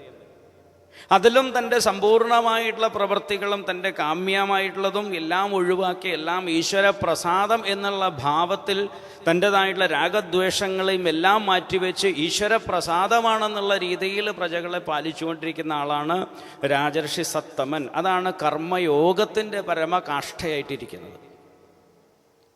ആ ഇരിക്കുന്നതായിട്ടുള്ള ഒരു രാജാവായിട്ടുള്ള പരീക്ഷത്തിനാണ് ശ്രീശുക മഹർഷി ഇത് ഉപദേശിക്കുന്നത് കൂടി നോക്കണം. അപ്പോൾ എല്ലാറ്റിനും ഹേതുവായിരിക്കുന്നത് നമ്മൾ എവിടെ ഇരിക്കുന്നു എന്നുള്ളതല്ല, നമ്മൾ എങ്ങനെ ഇരിക്കുന്നു എന്നുള്ളതാണ്. വേഷത്തിനല്ല, ഭാവത്തിനാണ് പ്രധാനം. മനസ്സുകൊണ്ട് ആ ഒരു ഉത്കൃഷ്ടമായിട്ടുള്ള പദത്തിലേക്ക് എത്താൻ വേണ്ടിയിട്ടുള്ള ഭാവം ഉണ്ടെങ്കിൽ ഏത് നിലയ്ക്ക് ഏത് തലത്തിലിരുന്നാലും കുഴപ്പമില്ല. അതുകൊണ്ടതാണ് മാനസികമായിട്ടുള്ള സന്യാസം എന്നുള്ളൊരു പദത്തെ കൂടി പറയുന്നത്. അതെല്ലാവർക്കും സ്വീകരിക്കാം എന്ന് ശാസ്ത്രം പറയുന്നുണ്ട്. ബാക്കിയുള്ളതിന് ചില വിധാനങ്ങളും അതിൻ്റെ പാലനങ്ങളുണ്ട്. അപ്പോൾ ഇത്രയും പറയാൻ കാരണം ദശമസ്കന്ധത്തിൻ്റെതായിട്ടുള്ള ആ ഒരു പ്രൗഢിയെക്കുറിച്ചിട്ട് പറയാം. ഇനി ദശമ ലക്ഷണമായിട്ടുള്ള ആശ്രയത്തിലേക്ക് നീങ്ങണം എന്നുണ്ടെങ്കിൽ അതിന് മുന്നോടിയായിട്ട് നിരോധം എന്നുള്ള ലക്ഷണത്തെ ദശമത്തിലൂടെ പറയുകയാണ് ചെയ്യുന്നത്. നിരോധോ അസ്യ അനുശയനം ആത്മനസഹ ശക്തിഭി എന്നുള്ളത് ദശമത്തിൻ്റെ ലക്ഷണമായിട്ടുള്ള നിരോധത്തിൻ്റെ എന്താണ് നിരോധം എന്ന് ചോദിക്കുന്ന സമയത്ത് വ്യാസമഹർഷി തന്നെ അതിന് വ്യാഖ്യാനം പറഞ്ഞിട്ടുണ്ട്. നിരോധോ അസ്യ അനുശയനം ആത്മനഃ സഹ ശക്തിഭി. അന്ധക്കരണത്തെ അതിൻ്റെ വൃത്തികളോട് കൂടി നിയന്ത്രിക്കുന്നതിനെയാണ് അല്ലെങ്കിൽ നിരോധിക്കുന്നതിനെയാണ് ഇവിടെ നിരോധം എന്ന് പറയുന്നത്. കാരണം സ്വാഭാവികമായിട്ടും നമുക്കറിയാം, നമ്മുടെ മനസ്സ് അല്ലെങ്കിൽ അന്ധക്കരണം എന്ന് പറഞ്ഞു കഴിഞ്ഞാൽ എപ്പോഴും പലവിധ ചിന്തകളുടെ പ്രവാഹമാണ്. ചിന്തകളുടെ പ്രവാഹത്തെയാണ് മനസ്സെന്ന് പറയുന്നത്. ചിന്തകൾ അടങ്ങിക്കഴിഞ്ഞാൽ ഒന്നുകിൽ നമ്മൾ ഇരുന്ന് ഉറങ്ങും, അല്ലെങ്കിൽ ധ്യാനത്തിലേക്ക് പോകും, സമാധിയിലേക്ക് പോകും. രജോഗുണം വികസിച്ചിരിക്കുന്നിടത്തോളം കാലം മനസ്സിൽ ചിന്തകളുണ്ടാവും. തമോ ഗുണവും സത്വ ഗുണം ഏത് കഴിഞ്ഞാൽ രണ്ടാണെങ്കിലും കണ്ടാൽ ഒരുപോലെ ഇരിക്കും എന്നുള്ളതാണ്. തമോ ഗുണത്തിൻ്റെതായിട്ടുള്ളത് സുഷുപ്തിയിലേക്ക് പോവും, സത്വഗുണമാണെങ്കിൽ ഉള്ളിൽ ജാഗ്രത് ഭാവം ഉണ്ടാവും എന്നുള്ള വ്യത്യാസം മാത്രമേ ഉള്ളൂ. ഇപ്പോൾ രജോ ഗുണമുള്ളിടത്തോളം കാലം നമ്മുടെ ഉള്ളിൽ ചിന്തകൾ വന്നുകൊണ്ടിരിക്കും. ഈ ചിന്തകളുടെ നിരന്തരമായിട്ടുള്ള പ്രവാഹത്തെയാണ് മനസ്സ് എന്ന് പറയുന്നത്. ഇത്രയധികം കാലം വികസിച്ചു അല്ലെങ്കിൽ ഇത്രയധികം റിസർച്ചുകൾ നടത്തി മനുഷ്യ ശരീരത്തിൽ ഏത് ഭാഗത്താണ് മനസ്സിരിക്കുന്നതെന്ന് ചോദിച്ചു കഴിഞ്ഞാൽ കൃത്യമായിട്ട് പറയാൻ പറ്റുമോ? ബുദ്ധി ഉണ്ടെന്ന് പറയണു. കണ്ടിട്ടാണോ പറയണത് ബുദ്ധി ഉണ്ടെന്നുള്ളത്? ബുദ്ധി കറുത്തിട്ടാണോ വെളുത്തിട്ടാണോ? ഇനി ബുദ്ധി തലയുടെ മുമ്പിലാണോ ഇരിക്കുന്നത്, പുറകിലാണോ ഇരിക്കുന്നത്? മിഡില്ല ഒബ്ലാങ്കേറ്റൊക്കെ അടി കിട്ടിയാൽ ബുദ്ധി പോകുന്നൊക്കെ പറയുന്നുണ്ട്. സാമാന്യമായിട്ട് പറയുന്നത് മാത്രമല്ല, കൃത്യമായിട്ട് നമുക്കതിനെ നിർണ്ണയിക്കാൻ സാധിച്ചിട്ടില്ല ഇതുവരെ. അപ്പോൾ ഈ അന്ധക്കരണം എന്ന് പറഞ്ഞു കഴിഞ്ഞാൽ ഈ വൃത്തികളാണ്. ഈ വൃത്തികളുടെ അല്ലെങ്കിൽ ചിന്തകളെ നിയന്ത്രിക്കുക. സാമാന്യമായിട്ട് ഈ ചിന്തകളെ നിയന്ത്രിച്ച് കൊണ്ടുവന്നു കഴിഞ്ഞാൽ, അതുകൊണ്ടാണ് യോഗ ചിത്തവൃത്തി നിരോധ എന്ന് യോഗസൂത്രത്തിൽ, പതഞ്ജലി യോഗസൂത്രത്തിൽ പറയും. ചിത്തവൃത്തികളെ നിരോധിക്കുന്നതാണ് യോഗം. കാരണം നമ്മുടെ മനസ്സിലുള്ള ഈ ചിന്തകളാണ് ഏറ്റവും കുഴപ്പമുണ്ടാക്കുന്നത്. എന്താണ് ചിന്തകളെ കൊണ്ട് ഇത്രയും കുഴപ്പമുണ്ടാവുന്നത്? ചിന്തകൾ ആരെങ്കിലും ഉപദ്രവിക്കുന്നുണ്ടോ? ചിന്തകളാണ് ഉപദ്രവിക്കുന്നത്. നമ്മളെയാണെങ്കിലും മറ്റുള്ളവരെയും. നമ്മളെയാണെങ്കിലും ശരി, മറ്റുള്ളവരെ ആണെങ്കിലും ശരി, ഉപദ്രവിക്കുന്നത് ചിന്തകൾ മാത്രമാണ്. കാരണം ചിന്തകളാണ് പിന്നീട് പ്രവർത്തികൾക്കുള്ള ഹേതുവായിട്ട് വരുന്നത്. സങ്കല്പിക്കുന്നു, ആ സങ്കല്പമാണ് നിശ്ചയമായിട്ട് വരുന്നത്. ഈ നിശ്ചയമായാണ് പിന്നീട് പ്രവൃത്തിയായിട്ട് കർമ്മമായിട്ട് വരുന്നത്. അപ്പം ആദ്യം എന്ത് വേണം? സങ്കല്പങ്ങളെ നല്ല വഴിക്ക് കൊണ്ടുവരിക. നല്ല വഴിക്ക് കൊണ്ടുവന്ന് ആ സങ്കല്പങ്ങളുടെ എണ്ണം കുറയ്ക്കുക. കുറച്ച് കൊണ്ടുവരണം. അത് സാമാന്യമായിട്ട് ബുദ്ധിമുട്ടുള്ളൊരു കാര്യമാണ്. ഉച്ചയ്ക്ക് കേൾക്കാൻ നല്ല സബ്ജക്റ്റുകളാണ്, അതിന് കുഴപ്പമില്ല അല്ലേ? അപ്പോൾ അതുകൊണ്ടാണ് ഇവിടെ അതിന് ഏറ്റവും നല്ല ഉപായമായിട്ട് ദശമസ്കന്ധത്തിൽ സാമാന്യമായിട്ടുള്ള, നേരത്തെ പറഞ്ഞു, നമ്മളെപ്പോലെയുള്ള സാധാരണക്കാരായിട്ടുള്ള ആളുകൾക്ക് മനസ്സിനെ നിയന്ത്രിക്കാനുള്ള ഏറ്റവും ലളിതമായിട്ടുള്ള വഴിയാണ് കാണിച്ചു തരുന്നത്. നമുക്ക് ബലമായിട്ട് മനസ്സിനെ നിയന്ത്രിക്കാൻ സാധിക്കില്ല. അതുകൊണ്ട് മനസ്സിനെ തൻ്റെ ഇഷ്ടമുള്ളതായിട്ടുള്ള ഒരു സ്ഥലത്തേക്ക് കേന്ദ്രീകരിക്കുക. അപ്പം അതുകൊണ്ട് ഭഗവാന്റെ ഏറ്റവും മനോഹരമായിട്ടുള്ള ബാലലീലകളും പ്രൗഢലീലകളും അടങ്ങുന്നതായിട്ടുള്ള ഭഗവാന്റെ ലീലകളെ മുഴുവൻ സംഗ്രഹിച്ചതായിട്ടുള്ള ദശമസ്കന്ധം അതുകൊണ്ടാണ് അവതരിപ്പിക്കുന്നത്. ഓരോ ലീലകളെടുത്ത് നോക്കിക്കഴിഞ്ഞാലും നമുക്കറിയാൻ പറ്റും, ദശമസ്കന്ധത്തിലുള്ള ഭഗവാന്റെ അവതാരം മുതൽ അവസാനം വരെയുള്ള സകല ലീലകൾ എടുത്തു നോക്കിക്കഴിഞ്ഞാലും ഓരോ കഥകൾ കേൾക്കുമ്പോഴും നമ്മളത് കുറച്ച് മനോഹരമായിട്ട് പറയുന്ന അല്ലെങ്കിൽ അതിൻ്റെ ഒരു പിക്ചറൈസേഷൻ നമ്മുടെ മനസ്സിൽ കിട്ടുകയാണെങ്കിൽ ഒന്നുകൂടി വിശദമായിട്ട് അല്ലെങ്കിൽ വിശേഷമായിട്ട് ഈ കഥകളൊക്കെ നമ്മുടെ മനസ്സിൽ തങ്ങി നിൽക്കും. കേട്ടതായിട്ടുള്ള ആ കഥകൾ നമ്മുടെ മനസ്സിൽ നമ്മൾ വീണ്ടും വിചിന്തനം ചെയ്യുകയാണെങ്കിൽ, ആ കഥകളെ നമ്മൾ ഓർക്കുകയാണെന്നുണ്ടെങ്കിൽ സ്വാഭാവികം അവിടെ ഭഗവാൻ പശുക്കളെ മേയ്ക്കാൻ പോകുന്നതാണെങ്കിലും ശരി, പശുക്കളെ കൊണ്ടുവരുന്നതാണെങ്കിലും ശരി, അക്രൂരൻ പോകുന്ന സമയത്ത് ഭഗവാൻ അവിടെ ബലരാമസ്വാമിയോടൊപ്പം ആ പശുക്കളെ കറക്കുന്നത് നോക്കി അക്രൂരൻ്റെ വരവും കാത്ത് നിൽക്കുന്നതാണെങ്കിലും ശരി, ഈ രംഗങ്ങളൊക്കെ നമ്മുടെ മനസ്സിൽ ഭാവന ചെയ്യാൻ നമുക്ക് സാധിക്കും. ആ ഭാവന ചെയ്യുമ്പോൾ സ്വാഭാവികമായിട്ടും പിടിക്കിട്ടാത്തതായിട്ടുള്ള ആ മനസ്സ് മര്യാദയ്ക്ക് ഇവിടെ വന്ന് മിടുക്കനായി നിൽക്കും. അതാണ് പ്രത്യേകത. വികൃതി കുട്ടികളുടെ മാതിരിയാണ്. വികൃതി കുട്ടികളെ നമ്മൾ ബലമായിട്ട് എന്തെങ്കിലും ഒരു കാര്യം പറഞ്ഞു കഴിഞ്ഞാൽ അവർ സമ്മതിക്കില്ല എന്നുള്ളതാണ്, അല്ലേ? കുട്ടികൾ കാറി വിളിച്ച് കരയാൻ തുടങ്ങിക്കഴിഞ്ഞാൽ വല്ല നിവൃത്തി ഉണ്ടാവും, ഒരു രക്ഷയില്ല, അടുത്ത വീട്ടുകാർ കൂടി ഇരിക്കാൻ പറ്റില്ല, ആ നിലയ്ക്ക് അവർ ബഹളം വയ്ക്കും. അതേസമയം നല്ലൊരു ചോക്ലേറ്റ് കാണിച്ചു കൊടുത്തു കഴിഞ്ഞാൽ അവൻ മര്യാദയ്ക്ക് വന്നോട്ടേക്ക് ഒരു കുഴപ്പമില്ല. അപ്പോൾ ഇതുപോലെ നമ്മുടെ മനസ്സിനെ ഏറ്റവും മനോഹരമായിട്ടുള്ള ഭഗവാന്റെ ലീലകളിലേക്ക് കൊണ്ടുവന്നു കഴിഞ്ഞാൽ കഥ കേൾക്കാൻ മനസ്സിനും ഇഷ്ടമാണ്. മനസ്സങ്ങനെ വന്നിരിക്കുക, കഥകൾ അങ്ങനെ കേട്ടിരിക്കും. അപ്പോൾ സ്വാഭാവികമായിട്ടും മനസ്സ് ശാന്തമാവും. ശാന്തമായിട്ടുള്ള മനസ്സാണ് ഏകാഗ്രമാകുന്നത്. ഏകാഗ്രമായിട്ടുള്ള മനസ്സിലൂടെ മാത്രമേ നമുക്ക് ജ്ഞാനത്തിലേക്ക് കൊണ്ടുവരാൻ പറ്റൂ. കാരണം നിരോധം എന്നുള്ളതായിട്ടുള്ള ദശമസ്കന്ധം കഴിഞ്ഞു കഴിഞ്ഞാൽ പിന്നീട് ഉപദേശിക്കുന്നത് ഏകാദശ സ്കന്ധമാണ്. നേരത്തെ പറഞ്ഞു, വ്യാസമഹർഷിയുടെ മുഖ്യ ഉദ്ദേശം ഈ കഥകൾ പറയലല്ല. അതാണ് അദ്ദേഹത്തിൻ്റെ സിദ്ധാന്തം. ശാസ്ത്രത്തിൻ്റെ പരമ താല്പര്യമാണ് ഹൃദയജ്ഞാനാന്ന മുക്തിജ്ഞാനം കൊണ്ട് മാത്രമേ മോക്ഷം ഉണ്ടാവുള്ളൂ എന്നുള്ളത് ഉച്ചൈസ്തരം വേദാന്തം ഉദ്ഘോഷിക്കുന്നതാണ്. അതെന്തുകൊണ്ടാണ് ജ്ഞാനം കൊണ്ട് മാത്രമേ മുക്തി ഉണ്ടാവൂ എന്ന് പറയും? കാരണം ഈ അജ്ഞാനം നീങ്ങണമെങ്കിൽ ജ്ഞാനം തന്നെ വേണം എന്നുള്ളതാണ്. അജ്ഞാനം നീങ്ങാൻ വേറുള്ള ഒരു ഉപായവുമില്ല. ഏതുപോലെ എന്ന് ചോദിച്ചു കഴിഞ്ഞാൽ, ഒരു മുറിയിൽ ഇരുട്ടുണ്ട്, കാലങ്ങളായിട്ട് അടച്ചിട്ടതായിട്ടുള്ള ഒരു മുറി, ഒരുപാട് വർഷങ്ങളായിട്ട് അടച്ചിട്ടതായിട്ടുള്ളൊരു മുറിയാണ്. ആ മുറിയിലാണെങ്കിൽ തുറന്നപ്പോൾ കൂരി ഇരുട്ടാണ്. ഒരു വടി എടുത്ത് 2 പേര് നിന്ന് 2 ഭാഗത്തു നിന്നിട്ട് അടിച്ചു കഴിഞ്ഞാൽ എത്ര മണിക്കൂർ അടിച്ചു കഴിഞ്ഞാൽ ഇരുട്ട് പുറത്തേക്ക് ചാടും? നന്നായിട്ട് അടിക്കണ്ടേ, അടികൊണ്ടാൽ പുറത്തേക്ക് ചാടണ്ടേ ശരിക്കും, അല്ലേ? ഒരു പൂച്ചയെ നായയൊക്കെ ആണെന്നുണ്ടെങ്കിൽ 4-5 പ്രാവശ്യം അടി കിട്ടിയാൽ പുറത്തേക്ക് ചാടും. പക്ഷേ ഈ ഇരുട്ട് പുറത്തേക്ക് ചാടില്ല. അതുകൊണ്ട് ഒരു വേദാന്ത തത്വാനുസന്ധാനം എന്ന് പറഞ്ഞിട്ടുള്ള ഒരു ഗ്രന്ഥത്തിൽ വളരെ മനോഹരമായിട്ട് പറയും, നരജ്വാരോപിതം സർപ്പം ഘണ്ടാഘോഷാൻ നിവർത്തതേ. വൈകിട്ട് ഇങ്ങനെ നേരിയ അന്ധകാരത്തിൽ ഒരു ഇരുട്ടൊക്കെ വരുന്ന സമയത്ത് പെട്ടെന്ന് ഒരു കയറിൽ പാമ്പിനെ കണ്ടു. വീടിൻ്റെ പുറകിലൊക്കെ പോവുമായിരുന്നു. അപ്പോൾ നമ്മൾ സാധാരണ കറണ്ട് ലാഭിക്കാൻ വേണ്ടി വോൾട്ടേജ് കുറവുള്ള ബൾബൊക്കെ ഇടാറുണ്ടല്ലോ, അങ്ങനെയുള്ള മിടുക്കന്മാരൊക്കെ ഉണ്ട്. അതെന്താണെന്ന് വെച്ച് കഴിഞ്ഞാൽ ഈ LED ബൾബ് ഇടുന്നതിന് പകരം ഒരു 20 വാട്ടിൻ്റെ 15 വാട്ടിൻ്റെ ബൾബ് ഇടുന്നുള്ളതാണ്. 8 വാട്ടിൻ്റെ ഒരു LED ഇട്ട് കഴിഞ്ഞാൽ അതിലും വെളിച്ചവും കിട്ടും, കറണ്ടും ലാഭിക്കാം. പക്ഷേ നമ്മൾ ബുദ്ധിമാന്മാരായതുകൊണ്ട് അത് ചെയ്യില്ല. എങ്കിലും അപ്പോൾ അങ്ങനെ വെളിച്ചം കുറവുള്ള സമയത്ത് എന്ത് ചെയ്യും? ഒരു കയറിൻ്റെ കഷ്ണം കണ്ട് പാമ്പാണെന്ന് പേടിച്ച് ഉടനെ അകത്തേക്ക് കയറി. ഒറ്റയ്ക്ക് വീട്ടിലുള്ളൂ എന്നുണ്ടെങ്കിൽ പിന്നെ പറയുകയും വേണ്ട. അപ്പോഴാണ് ഓർമ്മ വന്നത്, പേടി മാറാൻ സഹസ്രനാമം ജപിച്ചാൽ മതി എന്നുള്ളത്. പുസ്തകം എടുത്തിട്ട് 3 പ്രാവശ്യം സഹസ്രനാമം ജപിച്ചു, അല്ലേ? ഓം വിശ്വം വിഷ്ണുർ വഷട്കാരോ എന്നും പറഞ്ഞിട്ട് സഹസ്രനാമം ജപിച്ചു. വാതിൽ തുറക്കാൻ ധൈര്യം ഉണ്ടാവുമോ? സഹസ്രനാമം ജപിച്ചതൊക്കെ കൊള്ളാം, പക്ഷെ പാമ്പ് പുറത്തുണ്ടേ. പുറത്തുള്ള പാമ്പ് അവിടെ ഉണ്ട്. അതുകൊണ്ട് ഒരു രക്ഷയില്ല എന്നുള്ളത്. അതുകൊണ്ടാണ് എന്നെ രജ്ജു ആരോപിതം സർപ്പം ഘണ്ടാഘോഷം നിവർത്തതേ. മണിയടിച്ച് പൂജ ചെയ്തിട്ടോ ശീർഷാസനം ചെയ്തിട്ടോ കയറിലുള്ള പാമ്പിലുള്ള പേടി പോവില്ല. അതിനെന്ത് വേണം? അതിന് വെളിച്ചം കൊണ്ടുവന്ന്, ഒന്നുകിൽ നമുക്കിറങ്ങാൻ ധൈര്യം ഉണ്ടാവില്ല, പക്ഷെ വേറെ ആരെങ്കിലും കൊണ്ടുവന്ന് അത് പാമ്പല്ല കയറാണ് എന്നുള്ള ആ ഒരു ബോധം നമുക്കുണ്ടായ അപ്പോൾ സമാധാനമായി. ഇത് കയറായിരുന്നു അല്ലേ, പേടിച്ചു പോയിട്ടോ പറയൂ.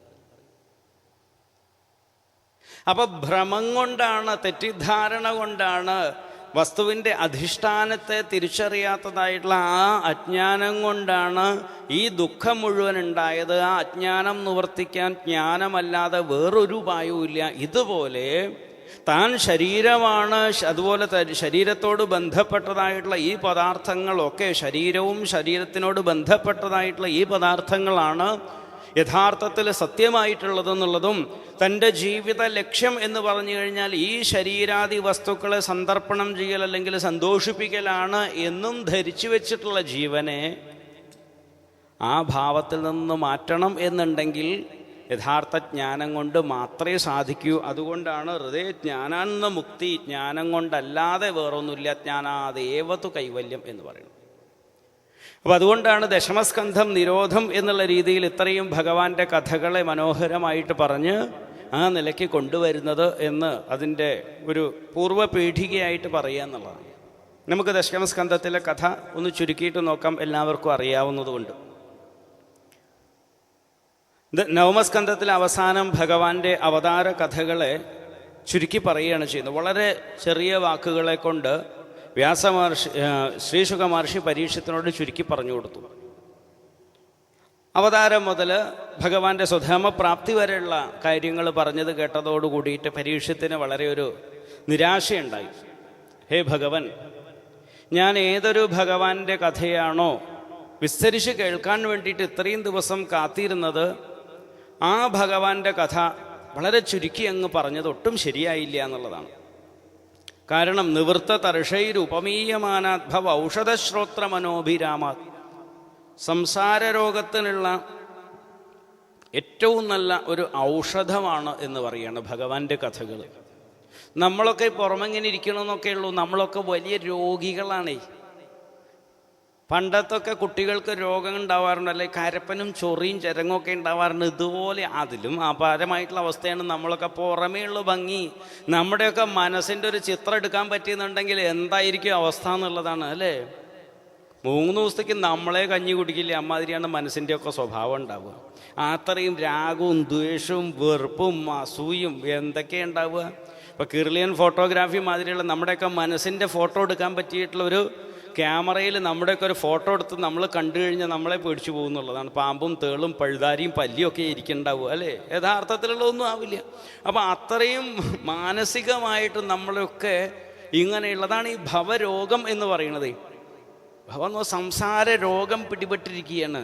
അതുകൊണ്ട് മാന്തി ഇരിക്കുകയാണ് നമ്മളൊക്കെ എന്നുള്ളതാണ്. പുറമേ അല്ല, ഉള്ളിലാണ്. എന്താണെങ്കിലും കൊണ്ടുപോവാന്നാണല്ലോ. എന്ത് കിട്ടിയാലും മതിയാവില്ല.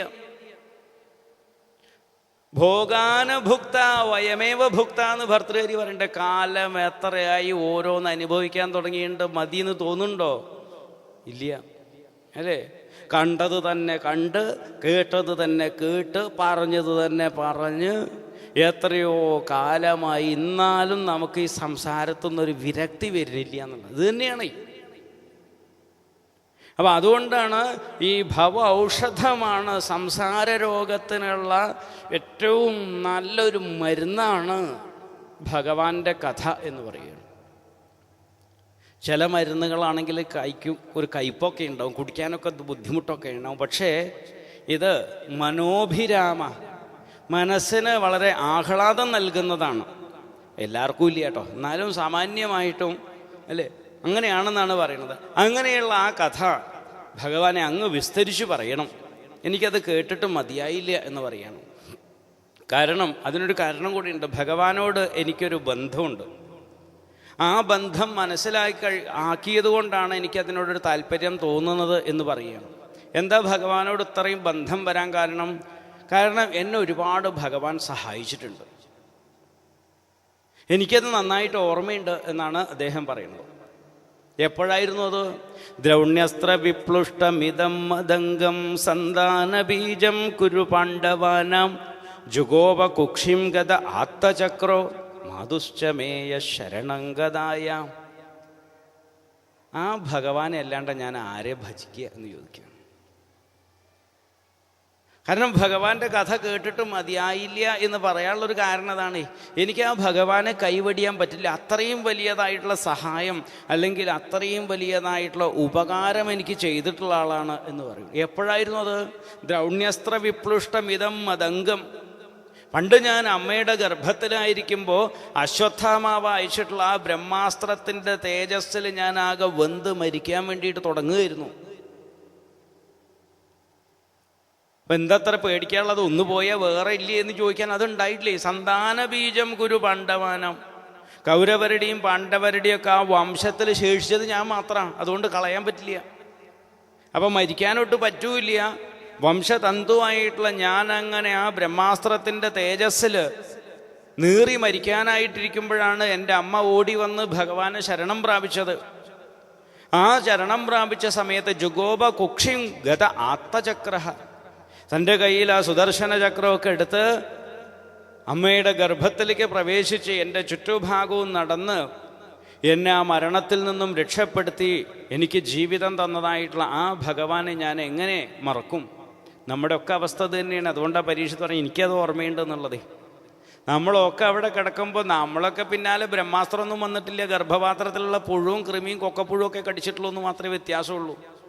പലതരത്തിലുള്ള ക്ലേശങ്ങളെ കൊണ്ട് ലോകത്തുള്ള ഏറ്റവും വലിയൊരു മഹാ അത്ഭുതമാണെന്ന് പഞ്ചദശയിൽ പറയും. ഗർഭത്തിലുള്ള ഒരു ജീവൻ്റെ വളർച്ചയോളം വലിയൊരു അത്ഭുതമൊന്നും ലോകത്തൊന്നുമില്ല എന്നുള്ളതാണ്. കാരണം അച്ഛനമ്മമാരുടെ ആ ഒരു ബീജം എന്ന് പറഞ്ഞു കഴിഞ്ഞാൽ ഒരു ജലത്തിൻ്റെ തുള്ളിയിൽ നിന്ന് തുടങ്ങി. ജലത്തിൽ നിന്നാണ് നമ്മുടെയൊക്കെ ഉത്ഭവം വരുന്നത്. ഉപനിഷത്തിലും വളരെ മനോഹരമായിട്ട് പറയുന്നുണ്ട്. പഞ്ചദശിയിലും സുന്ദരമായിട്ട് അതിനെ വിദ്യാരണ്യ സ്വാമിജി പറയും. അങ്ങനെയുള്ള ആ ഒരു ശുക്ലശോണിതങ്ങൾ ഒരു തുള്ളിയായിട്ട് വന്ന് അതിൽ നിന്ന് ഇതുപോലെയുള്ള ഒരു ശരീരം രൂപപ്പെട്ട് മനസ്സും ബുദ്ധിയും ഒക്കെ ആയിട്ട് മാറി വരുന്ന ഈ ഒരു പരിണാമത്തെ പോലെയുള്ള മഹത്തരമായിട്ടുള്ള അത്ഭുതമൊന്നും ലോകത്ത് വേറെ ഇല്ല എന്നുള്ളതാണ്. അങ്ങനെയുള്ള ആ ഗർഭത്തിലിരിക്കുന്ന സമയത്ത് പല ആപത്തുകൾ വരുന്നതായിട്ടുള്ള ആപത്തുകളിൽ നിന്നൊന്നും അല്ലെങ്കിൽ ആപത്തുകളിൽ പെട്ടിട്ട് തനിക്ക് ഒരു ബുദ്ധിമുട്ടും വരാതെ തന്നെ കാത്തുരക്ഷിച്ചതായിട്ടുള്ള ആ ഭഗവാന്റെ കഥകൾ ഞാൻ കേട്ടില്ലെങ്കിൽ എന്നെക്കാളും വലിയ കൃതജ്ഞൻ വേറെ ആരാ ഉണ്ടാവുക? ആ ഭഗവാനെ ഭജിച്ചില്ല എന്നുണ്ടെങ്കിൽ എന്ന് പരീക്ഷത്ത് ചോദിച്ചിട്ടുണ്ടെങ്കിൽ വ്യാസമഹർഷി പരീക്ഷത്തിനെ കൊണ്ട് ചോദിപ്പിച്ചത് വേറെ ആർക്കും വേണ്ടിയിട്ടല്ല, നമുക്കൊക്കെ വേണ്ടിയിട്ടാണ്. നമുക്കൊക്കെ ഇത്രയും കാലം നമ്മൾ ആരോഗ്യത്തോടു കൂടിയിട്ട് ബുദ്ധിശക്തിയോട് കൂടിയിട്ട് സംസാരിക്കാനുള്ള സാമർഥ്യമാണെങ്കിലും കേൾക്കാനുള്ള സാമർഥ്യമാണെങ്കിലും നടക്കാനുള്ള സാമർഥ്യമാണെങ്കിലും ഇരിക്കാനുള്ള സാമർഥ്യമാണെങ്കിലും ഈശ്വരനെ നിന്ദിക്കാനുള്ള സാമർഥ്യമാണെങ്കിലും ഈശ്വരനെ സ്തുതിക്കാനുള്ള സാമർഥ്യമാണെങ്കിലും ഇതെല്ലാം തന്നത് ഭഗവാനാണ്. നാളെ രാവിലെ എണീക്കുമ്പോൾ വർത്തമാനം പറയാൻ കഴിയും എന്ന് നമുക്ക് ആർക്കെങ്കിലും മുദ്രപേപ്പറിൽ എഴുതി കൊടുക്കാൻ പറ്റുമോ? കിട്ടിയത് ലാഭം, അത്രയേ ഉള്ളൂ. അപ്പം നമ്മുടെ ഓരോ കാര്യങ്ങളും ശരീരത്തിൻ്റെ പ്രവർത്തനങ്ങളാണെങ്കിലും ശരി, പ്രകൃതിയിൽ നിന്ന് നമുക്ക് കിട്ടുന്നതായിട്ടുള്ള സൗഭാഗ്യങ്ങളാണെങ്കിലും ശരി, യാതൊന്നും ആവശ്യപ്പെടാതെ ഇതെല്ലാം നമുക്ക് തന്നതായിട്ടുള്ള ആ ഭഗവാനോടുള്ള ഒരു കൃതജ്ഞത അതാണ് ഈശ്വര സ്മരണം ചെയ്യണം എന്ന് പറയണത്. ഇത്രയൊക്കെ തന്നതായിട്ടുള്ള ആ ഭഗവാനോടുള്ള ഒരു കൃതജ്ഞത രേഖപ്പെടുത്തുക, ആ ഭഗവാനെ ഒന്ന് സ്മരിക്കുക. അല്ലെങ്കിലോ പ്രഹ്ലാദൻ പറയും, വിസ്മര്യതേ കൃതവിത കഥമാർത്തബന്ധു. ഹേ ആർത്തബന്ധുവായിട്ടുള്ള ഭഗവാനെ, അങ്ങയെ മറന്ന് ജീവിക്കുന്ന ഒരാളുണ്ടെങ്കിൽ അവനോളം നന്ദിയില്ലാത്ത വേറെ ആരാ ഉള്ളതെന്ന് ചോദിക്കുകയാണ്. അല്ലേ? ഇത്രയൊക്കെ ചെയ്തു തന്ന ആ ഭഗവാനെ അതിന് മാത്രം നമുക്ക് സമയമില്ല എന്ന് പറഞ്ഞു കഴിഞ്ഞാൽ ബാക്കി എന്താണെന്ന് ചിന്തിച്ചാൽ മതി, അല്ലേ? അതാണ് അവസ്ഥ. അപ്പം അതുകൊണ്ടാണ് ഇവിടെ പറയുന്നത്, പരീക്ഷിത്ത് എനിക്ക് ആ ഭഗവാന്റെ കഥകൾ വിസ്തരിച്ച് കേൾക്കണം എന്ന് പറയുകയാണ്. അങ്ങനെ ആ കഥ പറഞ്ഞു കൊടുക്കുന്നു. ബാക്കിയുള്ള കാര്യങ്ങളും നമുക്കറിയാം. സാധാരണ ഇടയ്ക്കൊക്കെ ഉണ്ടാവാറുണ്ടല്ലോ, എപ്പോഴും നമ്മളൊക്കെ കാണാറുണ്ട്, ഇടയ്ക്കിടയ്ക്ക് ഉണ്ടാവാറുള്ളതാണ് ഭൂമിയിൽ ദുഷ്ടന്മാരുടെ എണ്ണം കൂടാറുള്ളതും സാധാരണ ഉണ്ടാവാറുള്ളതാണ്. അപ്പോൾ അങ്ങനെ ഒരു പ്രാവശ്യം പണ്ടും ഭൂമിയിൽ ദുഷ്ടന്മാരുടെ എണ്ണമൊക്കെ കൂടിക്കഴിഞ്ഞ സമയത്ത് ആ എണ്ണം കൂടിയപ്പോൾ ഭൂമിക്ക് ഭാരം സഹിക്കാൻ കഴിയാതെയായി. അങ്ങനെ എല്ലാവരും കൂടി ഭൂമിദേവി ആദ്യം ബ്രഹ്മാവിൻ്റെ അടുത്ത് ചെന്നു. ബ്രഹ്മാവ് മഹാദേവൻ്റെ അടുത്ത് ചെന്നു. അങ്ങനെ എല്ലാവരും കൂടി തീരം ക്ഷീരപയോനിദേഹേ പാലാഴിയുടെ കരയിൽ പോയിട്ട് പുരുഷസൂക്തേന, വളരെ വിശേഷമായിട്ടുള്ള മന്ത്രമാണ് പുരുഷസൂക്തം. ആ പുരുഷസൂക്ത മന്ത്രങ്ങളെ കൊണ്ട് ഭഗവാനെ സ്തുതിക്കുകയാണ്. സ്തുതിച്ച സമയത്ത് ബ്രഹ്മാവിൻ്റെ ഹൃദയത്തിൽ ആ ഭഗവാൻ പ്രകാശിക്കുന്നു.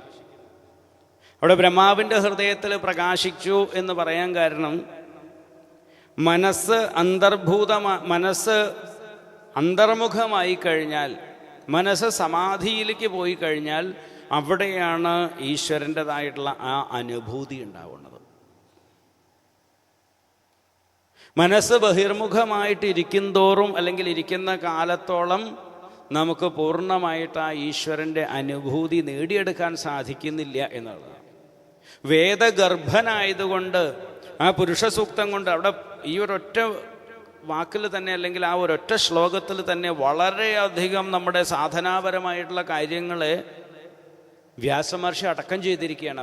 ശ്രീമദ് ഭാഗവതത്തിൻ്റെ ശ്ലോകങ്ങളുടെയൊക്കെ പ്രത്യേകത അതാണ്. നമ്മളത് അഴിച്ചു നോക്കും തോറും അതിനൊരു സൂത്രാത്മകമായിട്ടാണ് ഇതിനെയൊക്കെ പറഞ്ഞിട്ടുള്ളത്. ഏത് നിലയ്ക്കും അതിനെ വേണ്ട രീതിയിൽ നമുക്ക് വിശകലനം ചെയ്യാൻ കഴിയുന്നുള്ളതാണ്.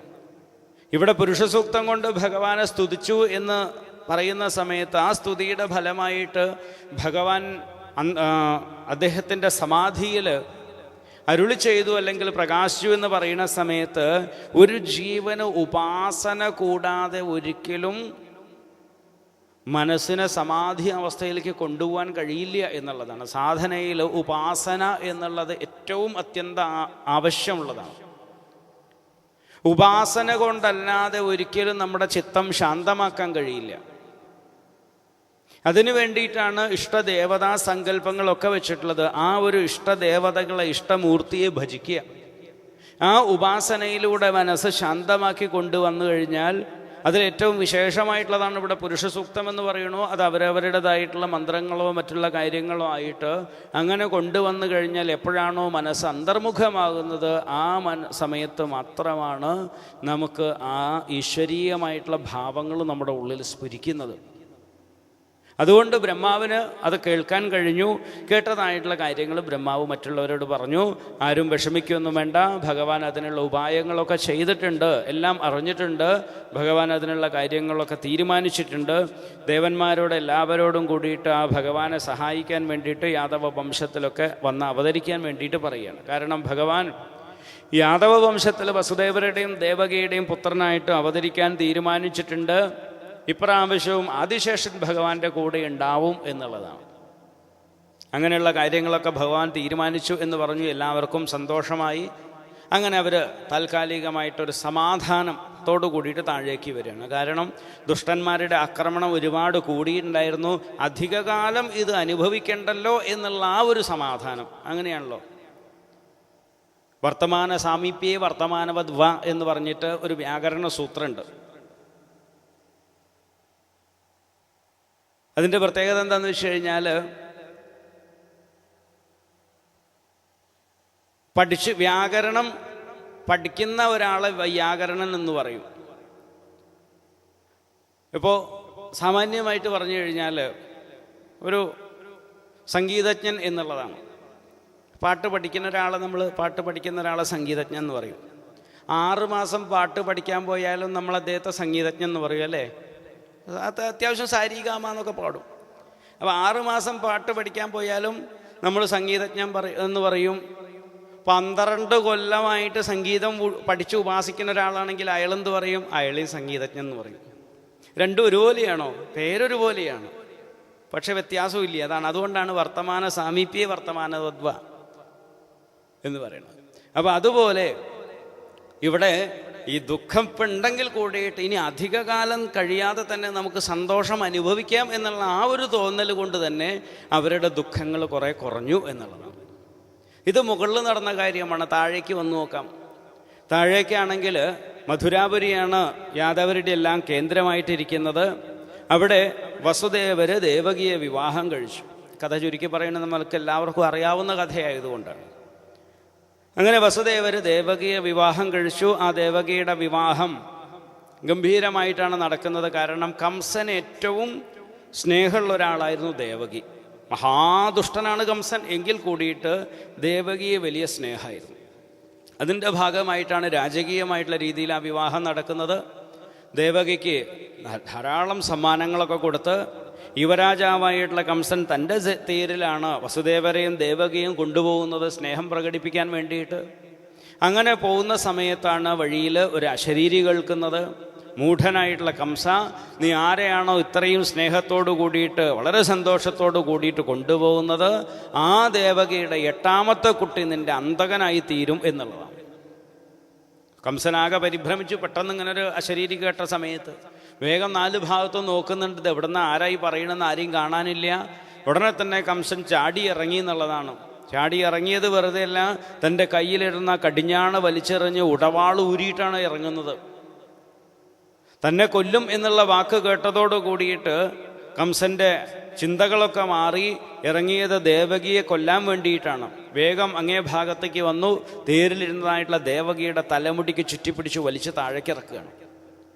വെട്ടിക്കൊല്ലാൻ വേണ്ടി തീരുമാനിച്ചു. കാരണം ദേവകിയുടെ 8ാമത്തെ കുട്ടി എന്നെ കൊല്ലുന്നല്ല പറഞ്ഞു. എന്നാൽ നീ ദേവകിയും വേണ്ട, ദേവകിയുടെ കുട്ടിയും വേണ്ട, ഒന്നും വേണ്ട, ഇപ്പം അങ്ങോട്ട് തീരുമാനാക്കിയേക്കാം എന്ന് പറയുകയാണ്. ദുഷ്ടന്മാരുടെ സ്വഭാവം എങ്ങനെയാണ്? ദുഷ്ടന്മാർ എത്ര സ്നേഹം പ്രകടിപ്പിച്ചു കഴിഞ്ഞാലും അതിനൊന്നും സ്ഥായിത്വം ഇല്ല എന്നുള്ളതാണ്. എപ്പോൾ വേണമെങ്കിലും മാറാം എന്നുള്ളതാണ്. അവർ ഒരു നിമിഷം സ്നേഹം പ്രകടിപ്പിക്കും, അത് കഴിഞ്ഞാൽ ചിലപ്പോൾ നേരെ തിരിച്ചാവും എന്നുള്ളതാണ്. അതാണ് ഇവിടെ കംസനെ കൊണ്ട് കാണിക്കുന്നത്. എന്താണെങ്കിലും അവിടെ വസുദേവര് തൻ്റെ പത്നിയെ രക്ഷിക്കാൻ വേണ്ടി തീരുമാനിച്ചു. അതിന് പല ഉപായങ്ങളും പറയുന്നുണ്ട്. കംസനെ ആശ്വസിപ്പിക്കാനൊക്കെ വേണ്ടി നോക്കുന്നു, പക്ഷേ വേണ്ട രീതിയിലൊന്നും നടക്കുന്നില്ല.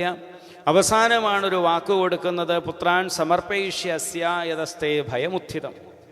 ഇവളെന്തായാലെങ്കിലും അങ്ങേ കൊല്ലുന്നു പറഞ്ഞിട്ടില്ലല്ലോ, ഇവളുടെ കുട്ടി കൊല്ലുന്നല്ലേ പറഞ്ഞിട്ടുള്ളത്, അതും 8ാമത്തെ കുട്ടി. ഇപ്പം വിവാഹം കഴിഞ്ഞിട്ടുള്ള എല്ലാവരും പ്രസവിക്കണം നിർബന്ധമൊന്നുമില്ല. ഇനി പ്രസവിച്ചു കഴിഞ്ഞാലും 8 പ്രസവിക്കണം നിർബന്ധവുമില്ല. ഇനി അങ്ങനെയൊക്കെ സംഭവിച്ചു കഴിഞ്ഞാലും ശരി, ഹേ കംസ, അങ്ങേക്ക് വസുദേവര് വാക്ക് തരുന്നു, ഇവൾ പ്രസവിക്കുന്നതായിട്ടുള്ള കുഞ്ഞുങ്ങളൊക്കെ അങ്ങേക്ക് സമർപ്പിക്കാം. യതസ്തേ ഭയമുത്ഥിതം. ആരിൽ നിന്നൊക്കെയാണോ അങ്ങേക്ക് ഭയമുള്ളത് ആ കുട്ടികളൊക്കെ അങ്ങേക്ക് സമർപ്പിക്കാം എന്ന് പറയുകയാണ്. അപ്പോൾ കൊല്ലുന്നതിന് കൊടുത്താൽ പോരെ എന്ന് ചോദിച്ചു കഴിഞ്ഞാൽ വിശ്വാസം വന്നില്ലെങ്കിലോ എന്ന് വെച്ചിട്ടാണ് എല്ലാറ്റിനെയും തരാം എന്ന് പറയുന്നത്.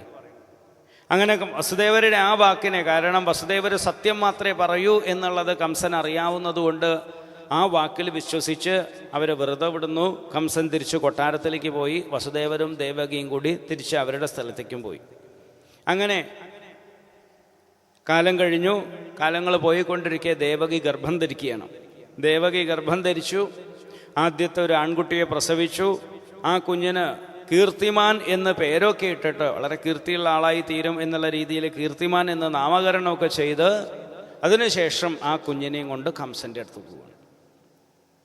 അപ്പം കംസന് പോലും അദ്ദേഹത്തിൻ്റെ മനസ്സിന്, എല്ലാ ദുഷ്ടന്മാരാണെങ്കിൽ കൂടിയിട്ട് ദുഷ്ടന്മാരുടെ മനസ്സും എല്ലാ സമയവും ദുഷ്ടത്തരത്തിലൊന്നും ഇരിക്കില്ല അല്ലേ? നല്ല ആളുകളാണെങ്കിലും ശരി, നല്ല ആളുകളുടെ മനസ്സ് എപ്പോഴും അങ്ങനെ ഇരുന്നോളണമെന്നില്ല. അപ്പോൾ അതുപോലെ ഈ ദുഷ്ടനായിട്ടുള്ള കംസനാണെങ്കിൽ കൂടിയിട്ട് അദ്ദേഹത്തിൻ്റെ മനസ്സിലും തോന്നുകയാണ്, ഈ കുട്ടിയെ ഞാൻ എന്തിനാ വെറുതെ കൊല്ലണം എന്ന് വിചാരിച്ച് കംസൻ വസുദേവരോട് പറഞ്ഞു, ഈ കുട്ടി എന്നെ കൊല്ലുമെന്ന് പറഞ്ഞിട്ടില്ലല്ലോ, എന്താണെങ്കിലും ശരി ഇതിനെ കൊണ്ടുപോയിക്കൊള്ളൂ വസുദേവ, എനിക്ക് 8ാമത്തെ കുട്ടിയെ തന്നാൽ മതി എന്ന് പറയുക. ആ വാക്ക് കേട്ടപ്പോൾ കംസൻ്റെ വാക്ക് കേട്ടപ്പോൾ വസുദേവരെ തിരിച്ചു പോവുകയാണ്. വലിയ സന്തോഷമൊന്നും ഉണ്ടായില്ല എന്നുള്ളതാണ്. കാരണം നേരത്തെ പറഞ്ഞ പോലെ തന്നെ എപ്പോഴാണ് ഇവർ മാറുക എന്നത് പറയാൻ പറ്റില്ല അല്ലേ? ഇടയ്ക്ക് അങ്ങനെ ഉണ്ടായിരുന്നു സോഷ്യൽ മീഡിയയിലൊക്കെ, ഓന്തുകൾ കൂട്ടത്തോട് കൂടിയിട്ട് ആത്മഹത്യ ചെയ്തു എന്നുള്ളത് അല്ലെ? നമ്മുടെ നേതാക്കന്മാരുടെയൊക്കെ വാക്ക് മാറുന്നതൊക്കെ കണ്ടിട്ടേ ഓന്ത് മാറും പോലെ എന്ന് പറഞ്ഞിട്ട് അവർക്ക് വലിയ അപമാനമായി ഇത്രേ. അതെ, ഞങ്ങൾ ഇങ്ങനെയൊന്നും വാക്ക് ഇതും കളറ് മാറുമൊന്നുമില്ല എന്നും പറഞ്ഞിട്ട് അമ്മാതിരിയല്ലേ മാറിയിരുന്നത്. അപ്പോൾ അതുപോലെയാണ് ദുഷ്ടന്മാരുടെ സ്വഭാവം. എപ്പോഴാണ് ഇവർ മാറുക എന്നുള്ളത് പറയാൻ പറ്റില്ല. അപ്പോൾ അതുകൊണ്ട് എന്താണെങ്കിലും കുഞ്ഞുങ്ങളൊക്കെ കൊണ്ടുപോയി. അങ്ങനെ ഇരിക്കുമ്പോൾ നാരദ മഹർഷി വരുന്നു. നാരദ മഹർഷി അവിടെ വന്നിട്ട് ഇടയ്ക്ക് അന്നത്തെ എല്ലാ സ്ഥലത്തും സഞ്ചരിക്കുന്ന ആളാണ് നാരദ മഹർഷി. നാരദ മഹർഷി കംസനോട് വിശേഷങ്ങളൊക്കെ ചോദിച്ചു. അങ്ങനെ വിശേഷങ്ങളൊക്കെ ചോദിച്ചറിഞ്ഞതിൻ്റെ കൂട്ടത്തിലാണ് നാരദ മഹർഷി ഒരു കാര്യം പറയാൻ വേണ്ടി വന്നതാണ്. അതിൻ്റെ മുന്നോടിയായിട്ട് ചോദിച്ചറിഞ്ഞു എന്ന് മാത്രമേ ഉള്ളൂ. ഞാനിപ്പോൾ വരുന്നത് ദേവലോകത്തു നിന്നാണ്. ദേവലോകത്ത് ചില തീരുമാനങ്ങളൊക്കെ ഉണ്ടായിട്ടുണ്ട്. താൻ എനിക്ക് വളരെ പ്രിയപ്പെട്ട ആളാണ്, അതുകൊണ്ട് അത് പറയാം എന്ന് വിചാരിച്ചു വന്നതാണ് എന്ന് പറഞ്ഞു. എന്താണത്? താൻ പഴയ കാലനേമിയാണ്. ആ കാലനേമിയായിട്ടുള്ള തന്നെ കൊല്ലാൻ വേണ്ടിയിട്ട് ദേവന്മാരൊക്കെ തീരുമാനിച്ചിട്ടുണ്ട്. കഴിഞ്ഞ പ്രാവശ്യം നിന്നെ കൊന്നതായിട്ടുള്ള വിഷ്ണു തന്നെ നിന്നെ കൊല്ലാൻ വേണ്ടിയിട്ട് ദേവകിയുടെയും വസുദേവരുടെയും പുത്രനായിട്ട് വരും എന്നുള്ളത് തീരുമാനിച്ചിട്ടുണ്ട്. മാത്രമല്ല, ഞാൻ ഇവിടെ വന്ന സമയത്ത് യാദവന്മാരിലൊക്കെ പല ആളുകളുടെയും മുഖം നോക്കിയപ്പോൾ അവിടെ കണ്ട കുറേ ആളുകൾ ഇവിടെ കണ്ടു എന്ന് പറയണം. എന്ന് പറഞ്ഞാൽ ദേവ അംശത്തിലുള്ള ആളുകൾ യാദവരുടെ കൂട്ടത്തിലൊക്കെ ഉണ്ട്. പിന്നൊരു കാര്യം കൂടി ചോദിക്കുന്നുണ്ട്, ആദ്യത്തെ കുഞ്ഞിനെ കൊല്ലാതെ വിട്ടത് ശരിയായില്ല എന്നുള്ള അഭിപ്രായമാണ് പറയണത്. കംസനോട് നാരദൻ ചോദിക്കുന്ന അതാണ്, താൻ കുഞ്ഞുങ്ങളെ കൊന്നു എന്ന് ചോദിക്കുകയാണ്. കുഞ്ഞുങ്ങളെ കൊന്നില്ല. അപ്പോൾ അവിടെ നാരദ മഹർഷി ചില യുക്തികൾ പറയുന്നത് എന്താണെന്ന് വെച്ച് കഴിഞ്ഞാൽ, ഇപ്പം വിഷ്ണു എന്ന് പറഞ്ഞു കഴിഞ്ഞാൽ മഹാസൂത്രശാലിയാണ്. തൻ്റെ കാര്യം നേടിയെടുക്കാൻ വേണ്ടിയിട്ട് എന്തും ചെയ്യണ ഒരാളാണ്. അപ്പോൾ 8ാമത്തെ കുട്ടി കൊല്ലുന്നു മാത്രമേ പറഞ്ഞിട്ടുള്ളൂ. അവിടെ നിന്ന് ഇങ്ങോട്ട് എണ്ണിയാലാണോ ഇവിടെ നിന്ന് അങ്ങോട്ട് എണ്ണിയാലാന്നുള്ളത് പറഞ്ഞിട്ടില്ല. കണക്ക് 8ാമത്തേന്ന് മാത്രമേ ഉള്ളൂ അല്ലേ. അപ്പോൾ ഇവിടുന്ന് അങ്ങോട്ട് എണ്ണിക്കഴിഞ്ഞാൽ താൻ 8ാമത്തത് അവിടെ കാത്തിരിക്കുമ്പോൾ അദ്ദേഹത്തിൻ്റെ കണക്കിൽ അവിടെ നിന്ന് ഇങ്ങോട്ടാണെന്നുണ്ടെങ്കിൽ താൻ എന്ത് ചെയ്യും? ഇനി മാത്രമല്ല, ഇനി ഇടയ്ക്ക് ഏതെങ്കിലും ഇപ്പോൾ 5-6 കുട്ടികളെ പ്രസവിച്ചു എന്ന് വയ്ക്കുക. 7ാമത്തെ ഒരു ഗർഭം നഷ്ടപ്പെട്ട് കഴിഞ്ഞാൽ പിന്നെ ഒരു കുട്ടി വരുന്നുണ്ടെങ്കിൽ അതിനെ 7ാമത്തെയായിട്ട് കണക്കാക്കൂ, 8ാമത്തെയായിട്ട് കണക്കാക്കൂ. പോയി കഴിഞ്ഞത് ഇപ്പോൾ ഏതിൽ പെടും? ഇങ്ങനെയുള്ള ആകെ കുറച്ച് ആദ്യം കംസന് വലിയ ആശയക്കുഴപ്പമൊന്നും ഉണ്ടായില്ല. നാരദ മഹർഷി അതിനെ നന്നായിട്ട് ഇളക്കി ഒരു പരുവാക്കിയിട്ട് മൊത്തം തീരുമാനമാക്കിയിട്ട് നാരദ മഹർഷി പോയി. നാരദ മഹർഷി പോയി കഴിഞ്ഞോട് കൂടിയിട്ട് കംസൻ്റെ തല പെരുക്കാൻ തുടങ്ങി. അമ്മാതിരി ഇളക്കി വിട്ടിട്ടാണ് നാരദ മഹർഷി പോയതേ. ഇതിപ്പോൾ എന്തു ചെയ്യണമെന്ന് ഒരു പിടിയില്ലാണ്ടായി. അങ്ങനെ നാരദ മഹർഷി പറഞ്ഞതൊക്കെ വളരെ സത്യമാണ്. കാരണം ഈ 8 പേരെ, ഇനി 8 ഉണ്ടെന്ന് വയ്ക്കുക, 8 പേരെ വട്ടത്തിൽ നിർത്തിക്കഴിഞ്ഞാൽ ഏത് വേണമെങ്കിലും 8ആയി തീരാം അല്ലേ. 1 എന്ന് പറഞ്ഞ് എണ്ണിക്കഴിഞ്ഞാൽ ഇവിടെ എത്തുമ്പോൾ 8, അപ്പുറത്തുനിന്ന് തുടങ്ങി കഴിഞ്ഞാൽ ഇത് 8, ഏത് വേണമെങ്കിലും 8 ആവാം. അപ്പോൾ 8ാമത്തത് ഇന്നതെന്ന് കൃത്യമായിട്ട് പറയാൻ പറ്റില്ല. ഞാൻ പറയാനുള്ളത് പറഞ്ഞു എന്ന് മാത്രമേ, ഇനിയൊക്കെ തൻ്റെ ഇഷ്ടം പോലെ ചെയ്തോളൂ എന്ന് പറഞ്ഞിട്ടാണ് നാരദ മഹർഷി പോയത്. ഞാനൊന്നും പ്രത്യേകിച്ച് പറഞ്ഞിട്ടില്ല എന്നും പറഞ്ഞു. അപ്പോൾ എന്താണെങ്കിലും നാരദ മഹർഷി പോയതോട് കൂടിയിട്ട് കംസൻ ചില തീരുമാനങ്ങളൊക്കെ എടുത്തു. അതിൻ്റെ ഭാഗമായിട്ടാണ് ദേവകിയുടെ 6 കുട്ടികളെയും കൊല്ലുന്നുണ്ട്. വട്ടപ്പാറയിൽ അടിച്ചു കൊല്ലുകയാണ് ചെയ്യുന്നത്. അപ്പോൾ എന്തുകൊണ്ടാണ് നാരദ മഹർഷി ഇങ്ങനെ ഒരു ക്രൂരകൃത്യത്തിന് പ്രേരിപ്പിച്ചത്? മഹാത്മാക്കളുടെ മനസ്സ് ശുദ്ധവും ശാന്തവും അല്ലേ ആവേണ്ടതെന്നൊരു സംശയം വരാം. ഒന്ന്, ആ കുഞ്ഞുങ്ങൾ അനുഭവിക്കേണ്ടതായിട്ടുള്ള ചില ശാപങ്ങളുണ്ട്. 2ാമത്, ഈ കംസൻ്റെ ദുഷ്ടത്തരം കുറേയും കൂടി കൂടിക്കഴിഞ്ഞാലേ പെട്ടെന്ന് ഭഗവാൻ അവതരിക്കുള്ളൂ. കാരണം മഹാവിഷ്ണു എന്ന് പറഞ്ഞാൽ മഹാമടിയനാണ്, പെട്ടെന്നൊന്നും മൂപ്പര് വരില്ല. അങ്ങനെയാണ് ഭഗവാന്റെ ഒരു ശീലം, അതാണ്. അപ്പോൾ പൊറുതി മുട്ടിയാലേ ഭഗവാൻ അവതരിക്കൂ, സജ്ജനങ്ങളുടെ ദുഃഖങ്ങൾ പെട്ടെന്ന് തീരൂ എന്നുള്ളത് കൊണ്ടാണ് ആ ഒരു രീതി നാരദ മഹർഷി സ്വീകരിച്ചത്. അങ്ങനെയാണ് പിന്നീട് ദേവകിയുടെ ഗർഭത്തിൽ വീണ്ടും 7ാമത് ഭഗവാൻ ആദിശേഷൻ വരുന്നു. ആദിശേഷൻ വരുന്ന സമയത്താണ് യോഗമായാദേവിയോട് ഭഗവാൻ പറയുന്നു, ഗച്ഛദേവി വ്രജം ഭദ്രേ എന്ന് പറഞ്ഞിട്ട് പറയുന്നത്. ദേവി വ്രജത്തിൽ പോയിട്ട് ദേവകിയുടെ ഗർഭത്തിലുള്ളതായിട്ടുള്ള കുഞ്ഞിനെ വസുദേവരുടെ മറ്റൊരു പത്നിയായിട്ടുള്ള രോഹിണിയുടെ ഗർഭത്തിലേക്ക് മാറ്റണം എന്ന് പറയുന്നു. അത് കഴിഞ്ഞതിന് ശേഷമാണ്, അപ്പോൾ എല്ലാവരും പറഞ്ഞു ആ 7ാമത്തെ ഗർഭം നഷ്ടപ്പെട്ടു എന്ന് പറഞ്ഞിട്ട് പറയുകയാണ് ചെയ്യണത്. പിന്നീടാണ് 8ാമത്തതായിട്ടുള്ള ആ ഗർഭത്തിലേക്ക് സ്വയമേവ ഹരിക്കില്ല, സാക്ഷാൽ ഭഗവാൻ ശ്രീഹരി തന്നെ പ്രവേശിക്കണമെന്നുള്ളതാണ്. ആ ഭഗവാൻ ഗർഭത്തിൽ പ്രവേശിച്ചതായിട്ടുള്ള ദേവകിയെ കംസൻ ഒരു പ്രാവശ്യമേ കണ്ടിട്ടുള്ളൂ. ഒരു പ്രാവശ്യം കണ്ടപ്പോൾ തന്നെ കംസൻ ഉറപ്പായി ഇത് വേറെ ആരുമല്ല, സാക്ഷാൽ വിഷ്ണു തന്നെയാണ്. അത്രയും തേജസ്സായിരുന്നു ദേവകിക്ക് എന്നുള്ളതാണ്. ആ സാക്ഷാൽ ഭഗവാനെ ധരിച്ചതിൻ്റെ ആ തേജസ്, അതുകൊണ്ടാണ് സാധകരായിട്ടുള്ള ആളുകളുടെ മുഖത്ത് പോലും ആ ഒരു തേജസ് ഉണ്ടാകുന്നത്, ആ ഭഗവാനെ ധ്യാനിക്കുന്നത് കൊണ്ടേ. അപ്പോൾ ഇവിടെ ആ സാക്ഷാൽ ഭഗവാനെ ഉള്ളിൽ സ്വീകരിച്ചതായിട്ടുള്ള ദേവകിയെ കണ്ട സമയം മുതൽ കംസനൊരു മന്ത്രം തന്നെ ജപിക്കാൻ തുടങ്ങി എന്നുള്ളതാണ്. 8ാമത്തെ കുട്ടി തൻ്റെ അന്തകനാണെന്നുള്ളൊരു മന്ത്രം ജപിക്കാൻ തുടങ്ങി. പക്ഷേ ദേവകിയുടെ ആ ഒരു അവസ്ഥ മറ്റുള്ളവർക്ക് കാണാനുള്ള ഭാഗ്യം ഉണ്ടായില്ല എന്നാണ് പറയുന്നത്. സരസ്വതി ജ്ഞാനഖലേ യഥാസതി, അറിവിൻ്റെ ഒരംശം പോലും മറ്റവർക്ക് പറഞ്ഞു കൊടുക്കാത്തവരെയാണ് ജ്ഞാനഖലന്മാർ എന്ന് പറയുന്നത്. ഒരുപാട് കാര്യങ്ങൾ അറിയാം, പക്ഷെ ഒരു മനുഷ്യനതുകൊണ്ട് ഉപകാരമില്ല എന്നുള്ളത്. ചിലപ്പോൾ ഉപദ്രവം ഉണ്ടാവുകയും ചെയ്യും. അങ്ങനെയുള്ളവരെയാണ് ജ്ഞാനഖലന്മാർ എന്ന് പറയുന്നത്. അങ്ങനെയുള്ള ജ്ഞാനഖലന്മാർക്ക് സരസ്വതിയുടെ അനുഗ്രഹം ഉണ്ടായിട്ട് വല്ല കാര്യം ഉണ്ടായോ? അത് ഒരു മനുഷ്യനും പ്രയോജനമില്ല. അതുപോലെയാണ് ആ ഭഗവാന്റെ തേജസ് വഹിച്ചതായിട്ടുള്ള ദേവകിയെ കൊണ്ട് ആർക്കും പ്രയോജനം ഉണ്ടായില്ല. കാരണം കംസന്റെ കാരാഗൃഹത്തിലായിരുന്നു, അതുകൊണ്ട് ആർക്കും കാണാൻ പറ്റിയില്ല എന്നുള്ളത്. അങ്ങനെയുള്ള ആ ഭഗവാനെയാണ് ബ്രഹ്മാദി ദേവന്മാർ വന്ന് സ്തുതിക്കുന്നത് എന്നാണ് പറയുന്നത്. കാരണം ആ ഭഗവാനെ, സത്യസ്വരൂപനായിട്ടുള്ള ഭഗവാനെ വന്ന് സ്തുതിക്കുകയാണ് ചെയ്യുന്നത്. ആ സ്തുതിയാണ് തുടങ്ങുന്നത്. സത്യവ്രതം സത്യപരം ത്രിസത്യം സത്യസ്യ യോനിം നിഹിതം ച സത്യേ സത്യസ്യ സത്യം മൃതസത്യനേത്രം സത്യാത്മകം ത്വാം ശരണം പ്രപന്നാഹ. മുഴുവൻ സത്യമായിട്ടാണ് പറയുന്നത്. കാരണം സത്യം ജ്ഞാനമനന്തം ബ്രഹ്മ. ശ്രുതിയിൽ ഈശ്വരൻ്റെ സ്വരൂപത്തെക്കുറിച്ചിട്ട് പറയുമ്പോൾ തന്നെ തുടങ്ങുന്നതിന് സത്യത്തിലാണ്. സത്യം ജ്ഞാനമനന്തം ബ്രഹ്മ, അത് സത്യമാണ്. സത്യം എന്ന് പറഞ്ഞു കഴിഞ്ഞാൽ ത്രികാലത്തിലും യാതൊരു മാറ്റമില്ലാത്തതാണ്. അതുകൊണ്ട് തന്നെ അങ്ങനെയുള്ള സത്യസ്വരൂപനായിട്ടുള്ള ആ ഭഗവാന്റെ വ്രതം എന്ന് പറഞ്ഞു കഴിഞ്ഞാൽ സത്യമായിട്ടുള്ള വ്രതത്തോടു കൂടിയിട്ടുള്ള ആളാണ് ഭഗവാൻ എന്നുള്ളതാണ്. ഭഗവാൻ ഗീതയിൽ വളരെ മനോഹരമായിട്ടുള്ളൊരു വാക്യം പറഞ്ഞിട്ടുണ്ട്. നമേ ഭക്ത പ്രണശ്യതി കൗന്ദേയ പ്രതിജാനീഹി നമേ ഭക്ത പ്രണശ്യതി. ഹേ കൗന്ദേയ, എൻ്റെ പ്രതിജ്ഞയാണ്, എൻ്റെ ഭക്തന്മാർക്ക് ഒരിക്കലും നാശം ഉണ്ടാവില്ല, അതിന് ഞാൻ സമ്മതിക്കില്ല എന്നുള്ളത്. അപ്പം തൻ്റെ ഭക്ത പരിപാലനാദി കാര്യങ്ങൾക്ക് വേണ്ടിയിട്ട് വളരെ സത്യമായിട്ടുള്ള പ്രതിജ്ഞകൾ അല്ലെങ്കിൽ സത്യമായിട്ടുള്ള വ്രതം സ്വീകരിക്കുന്ന ആളാണ് ഭഗവാൻ എന്നുള്ളത് കൊണ്ട് സത്യവ്രതം എന്ന് പറയുകയാണ്. സത്യപരം, പരമമായിട്ടുള്ള സത്യവുമാണ് ഭഗവാൻ. ഭഗവാന്റെ സ്വരൂപത്തിനും മീതയായിട്ട് വേറൊരു സത്യം വേറെ ഇല്ല എന്നുള്ളതാണ്. ന തദ്ഭാസയതേ സൂര്യോ ന ശശാങ്കോ ന പാവകഃ യദ്ഗത്വാ ന നിവർത്തന്തേ തദ്ധാമ പരമം മമ. ഭഗവാന്റെ പരമമായിട്ടുള്ള സ്ഥാനത്തെക്കുറിച്ചിട്ട് പറയുന്നു.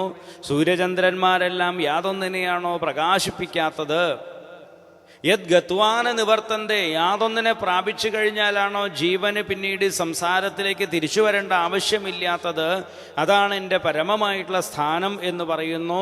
അതാണ് സത്യം. ആ സത്യമായിട്ടുള്ള പരമമായിട്ടുള്ള സത്യത്തെയാണ് സത്യപരം എന്ന് പറയുന്നത്. ത്രിസത്യം, മൂന്ന് കാലത്തും സത്യമായിട്ടുള്ള ആളാണ് ഭഗവാൻ. ഭൂതകാലത്തിലും സത്യമായിട്ടുള്ളതാണ്, വർത്തമാനകാലത്തും സത്യമായിട്ടുള്ളതാണ്, ഭാവിയിലും സത്യമായിട്ടുള്ളതാണ്. ഭഗവാൻ മാത്രമേ ഉള്ളൂ എന്നുള്ളതാണ്. അതിനൊരു ദൃഷ്ടാന്തം പറഞ്ഞു കഴിഞ്ഞാൽ, സ്വർണത്തിൽ നമ്മൾ പല ആഭരണങ്ങൾ ഉണ്ടാക്കാറുണ്ട്. മാലയായിട്ടും വളയായിട്ടും മോതിരമായിട്ടും ഒക്കെ ഉണ്ടാക്കാറുണ്ട്. മാല ഉണ്ടാക്കുന്നതിന് മുമ്പ് അത് സ്വർണമാണ്. മാല അവസാനം ഉരുക്കിക്കഴിഞ്ഞാലോ മാലയും മോതിരവും വളയും എല്ലാം കൂടി ഉരുക്കിക്കഴിഞ്ഞാലും സ്വർണ്ണമാണ് ശേഷിക്കുന്നത്. അപ്പോൾ മാലയായിട്ട് ഇരിക്കുമ്പോൾ എന്താ ഉള്ളത്? അപ്പോഴും സ്വർണ്ണമാണ് അല്ലേ? എങ്ങനെയാണോ മാല ആവുന്നതിന് മുമ്പും മാല ആയിട്ടിരിക്കുമ്പോഴും മാല ഉരുക്കിക്കഴിഞ്ഞാലും സ്വർണം മാത്രം ശേഷിക്കുന്നത്, അതുപോലെ നാമരൂപാത്മകമായിട്ടുള്ള ഈ ലോകം ഉണ്ടാവുന്നതിന് മുമ്പും പരമാത്മാവ് മാത്രമാണ്, ഈശ്വരൻ മാത്രമാണ്. ഇതെല്ലാം ലയിച്ചു കഴിഞ്ഞാലും ഈശ്വരൻ മാത്രമാണ്. വർത്തമാനത്തിലും അത് മാത്രമേ ഉള്ളൂ. പക്ഷെ എന്താ സംഭവിക്കുന്നത്? നമ്മൾ ഈ നാമരൂപങ്ങൾ മാത്രം കാണുന്നത് കൊണ്ട് മാലയും വളയും കമ്മലും ആയിട്ടിരിക്കുമ്പോഴും സ്വർണം മാത്രമേ ഉള്ളെങ്കിൽ കൂടിയിട്ട് ഒരു മാലയെ കണ്ടാൽ പറയും മറ്റേ മാലയെക്കാളും നല്ലത് ഈ മാലയാട്ടോ അല്ലേ, രണ്ടും ഒരു പവൻ്റെയാണ്. പക്ഷെ അതിൽ മോഹിച്ചതുകൊണ്ട് ഈ മാലയെക്കാളും 2000 ഉറുപ്പ്യ കൂടുതൽ അതിന് കൊടുക്കേണ്ടി വരികയാണ്. ഒരു പവൻ്റെ തന്നെയാണ് സാധനം ഇല്ലേ, രണ്ടും ഒരു പവൻ്റെയാണ്. അപ്പോൾ സ്വർണത്തിനാണോ വില കൂടുതൽ കൊടുത്തത്, നാമരൂപങ്ങൾക്കാണോ വില കൊടുത്തത്? നാമരൂപങ്ങൾക്ക് വില കൊടുക്കേണ്ടി വരികയാണ്. അപ്പോൾ ഇതുപോലെ തന്നെ ത്രിസത്യം, എല്ലാ കാലത്തും സത്യമായിട്ടുള്ളത് ഭഗവാൻ തന്നെയാണ് എന്ന് പറയുകയാണ് ചെയ്യുന്നത്. ഇനി സത്യസ്യ യോനിം, സത്യത്തിനും കാരണമായിട്ടിരിക്കുന്നതും ഭഗവാൻ തന്നെയാണോ? സത്യത്തിന് കാരണമായിട്ടിരിക്കുക എന്ന് പറഞ്ഞാൽ എങ്ങനെ ശരിയാവുക? അവിടെയാണ് ഉപനിഷത്തിലെ മൂർത്താമൂർത്ത ബ്രാഹ്മണമുണ്ട്. ബൃഹദാരണ്യക ഉപനിഷത്തിലെ മൂർത്താമൂർത്ത ബ്രാഹ്മണം എന്ന് പറയും. അവിടെ സച്ചത്യച്ഛഭവത് എന്ന് പറഞ്ഞിട്ട് പറയും. സത്ത് എന്ന് പറഞ്ഞു കഴിഞ്ഞാൽ ഭൂമി, ജലം, അഗ്നി, ഈ മൂന്നിനെയും മൂർത്തമായിട്ട് പറയണം. കാരണം നമുക്ക് കാണാൻ കഴിയും. അതുകൊണ്ട് ഇതിനെ മൂന്നിനെയും മൂർത്തമായിട്ട് പറയും. ത്യത്ത് എന്ന് പറഞ്ഞു കഴിഞ്ഞാൽ അമൂർത്തമായിട്ടുള്ളത്, വായു, ആകാശം, ഇതിന് രണ്ടിനും നമുക്ക് കാണാൻ കഴിയാത്തത് കൊണ്ട് ഇതിനെ അമൂർത്തമായിട്ട് പറയും. അപ്പോൾ അവിടെ മൂർത്താമൂർത്ത ബ്രാഹ്മണത്തിൽ പറയുന്നതിനനുസരിച്ച് സത്യം എന്നുള്ളത് കൊണ്ട് പഞ്ചഭൂതങ്ങളെയാണ് പറയുന്നത്. സത്ത് എന്നുള്ളത് കൊണ്ട് ഈ 3 ഭൂതങ്ങളെയും, തെത്ത് എന്നുള്ളത് കൊണ്ട് ഈ 2 ഭൂതങ്ങളെയും പറയുന്നു. അപ്പോൾ സത്യം എന്നുള്ള ഈ 2 ശബ്ദങ്ങളെയും കൂട്ടിയിട്ട് പഞ്ചഭൂതങ്ങളെയാണ് പറയണത്. ഈ പഞ്ചഭൂതങ്ങൾക്കും കാരണമായിട്ടിരിക്കുന്നത് പരമാത്മാവാണ്, ഈശ്വരനാണ് എന്നുള്ളത് കൊണ്ട് തസ്മാത്മാത്മന ആകാശ സംഭൂതഃ ആകാശാദ്വായു വായോരഗ്നി അഗ്നേരാപഃ അദ്ഭ്യഃ പൃഥിവീ. സത്യസ്വരൂപനായിട്ടുള്ള പരമാത്മാവിൽ നിന്നാണ് ഈ ഭൂതങ്ങളെല്ലാം ഉണ്ടായിട്ടുള്ളത് എന്നുള്ളത് കൊണ്ട് സത്യസ്യ യോനിം എന്ന് പറയുന്നു. നിഹിതം ച സത്യേ, സത്യത്തിലാണ് ഇതെല്ലാം പ്രതിഷ്ഠിതമായിട്ടുള്ളത്. എല്ലാം ഓതപ്രോതമായിട്ടിരിക്കുന്നത്, നിലനിൽക്കുന്നതെല്ലാം സത്യത്തിലാണ് എന്ന് പറയുന്നു. ഋതസത്യനേത്രം, ഋതമായിട്ടുള്ളതും സത്യമായിട്ടുള്ളതും എല്ലാം ഭഗവാൻ തന്നെയാണെന്ന് പറയണു. ഋതം ച സത്യം ച സുനൃതാവാണി ഋതം ച സമദർശനം എന്ന് ഏകാദശത്തിൽ തന്നെ പറയുന്നുണ്ട്. സത്യം എന്നുള്ളതും ഋതം എന്നുള്ളതും സാമാന്യമായിട്ട് ഒരേ അർത്ഥത്തിലാണ് പ്രയോഗിക്കാറുള്ളതെങ്കിൽ കൂടിയിട്ട് സത്യം സുനൃതാവാണി, സത്യമായിട്ടുള്ള സാമാന്യമായിട്ടുള്ള സത്യവാക്കിനെ സത്യമെന്ന് പറയണു. ഋതം എന്ന് പറഞ്ഞു കഴിഞ്ഞാൽ സമദർശനത്തെ പറയണു. അപ്പം അതുകൊണ്ട് അവിടെ നിഹിതം ച സത്യേ, സത്യസ്യ സത്യം ഋതസത്യനേത്രം, ഋതസത്യനേത്രം, ഇങ്ങനെയുള്ള 2 നേത്രങ്ങളോട് കൂടിയിട്ടുള്ള, ഋതമായിട്ടുള്ളതും സത്യമായിട്ടുള്ള നേത്രങ്ങളോട് കൂടിയിട്ടുള്ള, നേത്രം എന്ന് വെച്ച് കഴിഞ്ഞാൽ അതുകൊണ്ട് മാത്രമേ ഭഗവാനെ പ്രാപിക്കാൻ കഴിയൂ എന്നുള്ളതാണ്. വാക്കിൽ സത്യം ഉണ്ടായിരിക്കുക പരമാവധി. വാചികമായിട്ടുള്ള സത്യം പാലിക്കാത്ത ഒരാൾക്ക് ഒരിക്കലും ഈശ്വര സാമീപ്യം അനുഭവിക്കാൻ കഴിയില്ല എന്നുള്ളതാണ്. വാക്കിൽ സത്യം പാലിക്കുന്നവന് മാത്രമേ പ്രവൃത്തിയിൽ നേര് കൊണ്ടുവരാൻ പറ്റൂ, നന്മ കൊണ്ടുവരാൻ പറ്റൂ. ആ സത്യത്തിലൂടെ, ധാർമ്മികമായിട്ടുള്ള പ്രവൃത്തിയിലൂടെ സഞ്ചരിക്കുമ്പോൾ മാത്രമേ മനഃശുദ്ധി ഉണ്ടാവൂ. വാക്കിൽ മുഴുവൻ കാപട്യവും പ്രവൃത്തിയിൽ മുഴുവൻ കാപട്യവും കൊണ്ടുവരുന്ന ഒരാൾക്ക് ഏത് കാലത്താണ് മനഃശുദ്ധി ഉണ്ടാവുക? ഒരു കാലത്തും ഉണ്ടാവില്ല. കുറിയിട്ട് നടക്കാമെന്ന് മാത്രമേ ഉണ്ടാവുള്ളൂ. അപ്പം അതുകൊണ്ടാണ് ഇവിടെ ഈ സത്യം എന്നുള്ളതിന് ഇത്രയും മഹത്തരമായിട്ടുള്ള കാര്യം പറയാൻ പറ്റുന്നത്. അതുകൊണ്ടാണ് ഋതസത്യ നേത്രേ, നേത്രമാണ് നമുക്ക് മുൻപോട്ടുള്ള പ്രയാണത്തിന് ഹേതുവായിട്ടിരിക്കുന്നത്. നേത്രമില്ലാത്ത ആൾ അന്ധനാണ്. അന്ധന് തൻ്റെ ലക്ഷ്യസ്ഥാനത്ത് എത്തിച്ചേരാൻ കഴിയാത്തതുപോലെ ഈ ഋതവും സത്യവും, ഒന്ന് സമദർശനം, രണ്ടാമത് സത്യമായിട്ടുള്ള വാക്ക്. സമദർശനം എന്ന് പറഞ്ഞാൽ സമദർശനം എന്തിനു വേണ്ടിയിട്ടാണ്? സമദർശനം ഉണ്ടെങ്കിൽ മാത്രമേ രാഗദ്വേഷങ്ങൾ ഇല്ലാണ്ടിരിക്കൂ. നമ്മുടെ മനസ്സിനെ കലുഷിതമാക്കുന്നതാണ് രാഗദ്വേഷങ്ങൾ.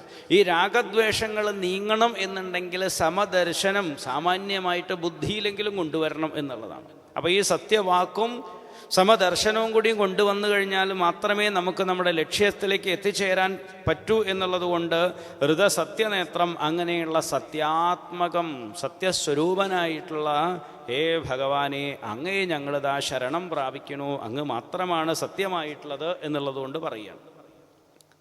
പിന്നീട് ഈ ലോകത്തിൻ്റെതായിട്ടുള്ളൊരു കാര്യം പറയണം. ഈ ലോകം എന്താണെന്നുള്ളതൊന്ന് മനസ്സിലാക്കണ്ടേ? ഈ ലോകത്തിൻ്റെ ഒരു സ്വരൂപം എന്ന് പറഞ്ഞു കഴിഞ്ഞാൽ ഇതിന് ഒരേ ഒരു ആശ്രയം മാത്രമേ ഉള്ളൂ. വളരെ രസകരമായിട്ടുള്ളതാണ് ലോകം. ഈ ലോകത്തിന് ഏകായനോസവും, ഈ ലോകത്തിന് ഒരേ ഒരു ആശ്രയം മാത്രമേ ഉള്ളൂ. അതാണ് പ്രകൃതി. പ്രകൃതിയെ ആശ്രയിച്ചിട്ട് അല്ലെങ്കിൽ മായയെ ആശ്രയിച്ചിട്ടാണ് ഇത് മുഴുവൻ നിലനിൽക്കുന്നത്. എപ്പോഴാണോ ഈ മായയുടെ മൂടുപടം കിട്ട് നീങ്ങുന്നത് അതോടുകൂടി തീർന്നു എന്നുള്ളതാണ്. ഇന്ദ്രജാലക്കാരൻ വളരെയധികം ഇന്ദ്രജാലങ്ങളെല്ലാം കാണിക്കുന്നുണ്ട്, ധാരാളം കാര്യങ്ങൾ ചെയ്യുന്നുണ്ട്. അദ്ദേഹം ഒരു ആനയെ സൃഷ്ടിക്കുന്നു, അല്ലെങ്കിൽ വളരെ രസകരമായിട്ടുള്ള മാജിക്കിനെ കുറിച്ചിട്ടൊക്കെ പറയുന്നുണ്ട്. ഒരു ഇന്ദ്രജാലക്കാരൻ്റെ ആചാര്യസ്വാമിയുടെ ഭാഷ്യത്തിലും പറയും, അതുപോലെ വളരെ മനോഹരമായിട്ടുള്ളതൊക്കെ പറയുന്നുണ്ട്. ഒരു പ്രാവശ്യം ഒരു ഇന്ദ്രജാലക്കാരൻ വരുന്നു. അപ്പോൾ രാജാവിൻ്റെ അടുത്താണ്. രാജാവിൻ്റെ അടുത്ത് ഒരു ഇന്ദ്രജാലക്കാരൻ വരികയാണ്. അപ്പോൾ രാജാവിന് ഇന്ദ്രജാലത്തിൽ വലിയ താല്പര്യമാണ്. പല ആളുകൾ വന്നിട്ടും അദ്ദേഹത്തിന് അത്രയ്ക്ക് അങ്ങോട്ട് ബോധിക്കുന്നില്ല. എപ്പോഴാണ് ഒരു പ്രാവശ്യം കേമമായിട്ടുള്ളൊരു ഇന്ദ്രജാലം കാണിക്കാൻ പറയണത്. വലിയൊരാൾ വന്നു കഴിഞ്ഞാൽ അദ്ദേഹത്തിന് ഒരുപാട് സമ്മാനമൊക്കെ കൊടുക്കാമെന്ന് പറയണു. അപ്പോൾ ഒരു സാധാരണക്കാരനായിട്ടുള്ളൊരു മനുഷ്യൻ വരികയാണ്. അദ്ദേഹം വലിയ ഇന്ദ്രജാലക്കാരനാണ്, പക്ഷേ അദ്ദേഹത്തിന് ഇതൊന്നും അറിയില്ല എന്നുള്ള രീതിയിൽ സാധാരണക്കാരായിട്ടുള്ള ആൾ വരികയാണ് ചെയ്യുന്നത്. കുറച്ച് ഒരു വേഷഭാവങ്ങളൊക്കെ ഉണ്ട്. അങ്ങനെ വന്നു. അങ്ങനെ വന്ന് വർത്തമാനങ്ങളൊക്കെ പറയുകയാണ്. അപ്പോൾ ചോദിച്ചു, താൻ ആരാ എന്താന്നൊക്കെ ചോദിച്ചു. അപ്പോൾ പറയുകയാണ്, ഞാനേ കുറച്ചു കാലം ഇവിടെ ഉണ്ടായിരുന്നില്ല, എനിക്ക് ചില അത്യാവശ്യങ്ങളായിട്ട് ഞാൻ ഇവിടുന്ന് പോയിരിക്കുകയായിരുന്നു. അതിലിടയ്ക്ക് എനിക്ക് ദേവലോകത്തൊന്ന് പോണ്ടി വന്നു. ദേവലോകത്ത് പോണ്ടി വന്നത് വെറുതെയല്ല, അവിടെ ഒരു യുദ്ധം നടക്കുകയാണ്. ദേവേന്ദ്രന് ചില യുദ്ധത്തിൻ്റെ കാര്യങ്ങൾക്കൊക്കെ സഹായം ആവശ്യം വന്നപ്പോൾ എന്നെ വിളിച്ചതായിരുന്നു. ഞാൻ ഇന്ന രാജ്യത്തുള്ള അവിടുത്തെ പടനായകനായിട്ടുള്ള ആളാണ്. അപ്പോൾ ഞാൻ തൽക്കാലം അവിടെയായിരുന്നു കുറച്ച് നാൾ, അവിടുന്ന് വന്നിരിക്കുകയാണ്. പക്ഷേ എപ്പോൾ വേണമെങ്കിലും എനിക്ക് അവിടെ ശത്രുക്കൾ ആക്രമണം ഉണ്ടായി കഴിഞ്ഞാൽ എനിക്ക് എപ്പോൾ വേണമെങ്കിലും വിളി വരാം എന്നുള്ളതാണ്. അങ്ങനെ ഒരു കാര്യം. അപ്പോൾ രാജാവിന് ഇത് അത്രയ്ക്ക് വിശ്വാസമായില്ല. പിന്നെ സ്വർഗത്തിലേക്ക് യുദ്ധത്തിന് വിളിക്കുകയല്ലേ, എന്തപ്പോൾ ഈ പറയണം എന്നൊക്കെ പറയണം. അങ്ങനെ ഇരിക്കുമ്പോഴാണ് മുകളിൽ നിന്ന് ആകാശത്ത് നിന്ന് ഒരു നൂല്, വലിയൊരു നൂലിങ്ങനെ ഇറങ്ങി വരേണ്ടത്. അതിൻ്റെ തുമ്പത്തൊരു ലെറ്ററുണ്ട്, ഒരു എഴുത്ത്. അതങ്ങനെ ഇറങ്ങി വന്ന സമയത്ത് നേരെ ഇയാളുടെ അടുത്തേക്ക് വന്നു. അപ്പോൾ ദേവേന്ദ്രൻ എപ്പോൾ വേണമെങ്കിലും വിളിപ്പിക്കാമെന്ന് പറഞ്ഞു. അപ്പോൾ ഇയാളുടെ അടുത്തേക്കാണ് വന്നത്. വേഗം എഴുത്തെടുത്ത് വായിച്ചു, രാജാവിന് കാണിച്ചു. കണ്ടുവോ, ചെല്ലാൻ പറഞ്ഞിരിക്കുക. അവിടെ അത്യാവശ്യമായിട്ട് ശത്രുക്കൾ വന്നു എന്നാണ് പറയുന്നത്. പോകാണ്ടിരിക്കാൻ പറ്റുമോ? എന്താണെങ്കിലും ഞാൻ പോട്ടെ. അപ്പോൾ എങ്ങനെ പോകും? അതിനല്ലേ കയറ്. ആള് വേഗം കയറിൽ പിടിച്ച് മേപ്പോട്ട് കയറിപ്പോയി എന്നുള്ളതാണ്. കുറേ കഴിഞ്ഞു അതിലാണ്ട് കയറിപ്പോയി. പിന്നെ ഈ മനുഷ്യനെ കാണാനില്ല. കുറച്ച് കഴിഞ്ഞപ്പോഴേക്കും അവിടെ ഗംഭീരമായിട്ടുള്ള വാളും ആയുധങ്ങളൊക്കെ കൂട്ടിമുട്ടുന്നത്, ചിലരുടെ കരച്ചില്, ബഹളം, ഇതൊക്കെ കേൾക്കുകയാണ്. ഗംഭീര യുദ്ധത്തിൻ്റെ കോലാഹലം അവിടെ കേൾക്കുകയാണ്. യുദ്ധത്തിൻ്റെ കോലാഹലം കേട്ടു എന്നല്ല, അവിടെ വെട്ടുന്നു, അയ്യോ ആവൂ എന്നൊക്കെ പറഞ്ഞു. അതിലിടയ്ക്ക് കൈയിൻ്റെ കഷ്ണങ്ങൾ മുറിഞ്ഞ് രാജാവിൻ്റെ മുമ്പിലേക്ക് വീണു. ചിലരുടെ തല വന്ന് വീണു. രാജാവ് ആകെ പേടിച്ച് സിംഹാസനത്തിൽ ഇതുപോലെ കയറിയിരിക്കാൻ തുടങ്ങി. കാരണം പേടിച്ചു കഴിഞ്ഞാൽ നിവൃത്തിയൊന്നുമില്ലല്ലോ. അങ്ങനെ രാജാവ് പേടിച്ച് ആകെ ബഹളം വെച്ചിരിക്കുകയാണ്. കുറച്ച് കഴിഞ്ഞപ്പോഴാണ് നമ്മുടെ സേനാനായകനെ 3 കഷ്ണമായിട്ട് താഴേക്ക് വീണു. അയ്യോ എന്നും പറഞ്ഞ് രാജാവ് ആകെ പരിഭ്രമിച്ചിരിക്കുമ്പോഴാണ് അപ്പുറത്ത് വന്നിട്ട് ഇയാൾ പറഞ്ഞു, എന്താ പറ്റി എന്ന് ഇരിക്കുന്നു. ഇതെല്ലാവരും മാജിക്കായിരുന്നു. ഇതൊക്കെ ഒരു മാജിക്കിലായിരുന്നു, ഒന്നും ഉണ്ടായിട്ടില്ല. ഇയാൾ അവിടെ അപ്പുറത്ത് മറ്റാൾ വന്നിട്ട് രാജാവിൻ്റെ അടുത്ത് നിന്നിട്ട് ചോദിക്കേണ്ട എന്താണ് എന്ന് ചോദിക്കുകയാണ്. ഇത്രയേ ഉള്ളൂ. അപ്പോൾ ഈ മായയുടെ ഒരു മൂടുപടത്തിലാണ് ഇതെല്ലാം നടക്കുന്നത്, ഈ കാര്യങ്ങൾ മുഴുവൻ എന്നുള്ളതാണ്. അതുപോലെ ഈ മായയുടേതായിട്ടുള്ള ഈ സംസാരത്തിൽ 2 ഫലങ്ങളുണ്ട്. അത് നമ്മളൊക്കെ അനുഭവിക്കേണ്ടത്. സുഖവും ദുഃഖമാവുന്ന 2 ഫലങ്ങൾ അനുഭവിക്കുന്നുണ്ട്. ഇതിനുള്ള 3 മുഖ്യമായിട്ടുള്ള കാര്യം എന്ന് പറഞ്ഞു കഴിഞ്ഞാൽ 3 വേരുകളാണെന്നുള്ളത്. ത്രിഗുണങ്ങളിലാണിത് പിടിച്ചിരിക്കുന്നത്. ഈ മരം എന്ന് പറഞ്ഞു കഴിഞ്ഞാൽ നിസ്സാരമായിട്ടുള്ളതല്ലെന്ന് ഇളക്കി കളയാൻ ബുദ്ധിമുട്ടാണെന്ന്. അങ്ങനെയുള്ള ഈ പ്രകൃതിയിലാണ് ഇതെല്ലാം നിലനിൽക്കുന്നത്. അതുകൊണ്ട് മായയിൽ വന്ന് പെട്ടുകഴിഞ്ഞാൽ മാമേവയെ പ്രപദ്യന്തേ മായാമേതാം തരന്തിതേ എന്ന് ഭഗവാൻ ഗീതയിൽ പറഞ്ഞിട്ടുള്ളത് വെറുതെയല്ല. ഈ മായയിൽ വന്ന് പെട്ട് കഴിഞ്ഞാൽ, മായാധിപതിയായിട്ടുള്ള ഭഗവാനെ ആശ്രയിച്ചു കഴിഞ്ഞാൽ മാത്രമേ നമുക്കിതിനെ തരണം ചെയ്യാൻ സാധിക്കൂ എന്നുള്ളതാണ്. അതിനു വേണ്ടിയിട്ടാണ് പിന്നീടുള്ള ഭഗവാന്റെ അവതാരങ്ങളെ കുറിച്ചിട്ട് പറയുന്നത്. ബിബർഷി രൂപാണ്യ അവബോധ ആത്മ, പ്രജ്ഞാനം ബ്രഹ്മ എന്ന് പറയുന്നത് പോലെ അവബോധ സ്വരൂപനാണ് അങ്ങ്, ജ്ഞാനസ്വരൂപനാണ്. ആ ജ്ഞാനസ്വരൂപനായിട്ടുള്ള സച്ചിദാനന്ദ സ്വരൂപനായിട്ടുള്ള അങ്ങ് പല രീതിയിലുള്ള അവതാരങ്ങൾ സ്വീകരിക്കുന്നതാണ്. എന്തിനു വേണ്ടിയിട്ടാണ്? ക്ഷേമായ ലോകസ്യ ചരാചരസ്യ, ലോകത്തിലെ ചരാചരങ്ങളുടെ ക്ഷേമത്തിന് വേണ്ടിയിട്ടാണ് അവതാരങ്ങൾ നാനാ രീതിയിൽ സ്വീകരിക്കുന്നത്. ഭഗവാന്റെ അവതാരങ്ങളാണെന്ന് പറഞ്ഞിട്ട് കാര്യമില്ല. എല്ലാവർക്കും ഒരേ അനുഭവങ്ങളല്ല ഉണ്ടാവാറുള്ളത്. ചിലർക്ക് നന്മയായിരിക്കും, ചിലർക്ക് തിന്മയായിരിക്കും. സത്വോപപന്നാനി സുഖാവഹാനി സദാം ആപദ്രാണി മുഹുഖലാന. ദുഷ്ടന്മാരായിട്ടുള്ള ആളുകൾക്ക് ഭഗവാന്റെ അവതാരത്തെ കൊണ്ട് ദുഃഖം ഉണ്ടാവുന്നു. സജ്ജനങ്ങളായിട്ടുള്ള ആളുകൾക്ക് ഭഗവാന്റെ അവതാരം ഉണ്ടാവുമ്പോൾ ആനന്ദം ഉണ്ടാവുന്നു എന്നുള്ളതാണ്. അത്രേ വ്യത്യാസമുള്ളൂ. ഭഗവാൻ സമനായിട്ടുള്ള ആളാണ്.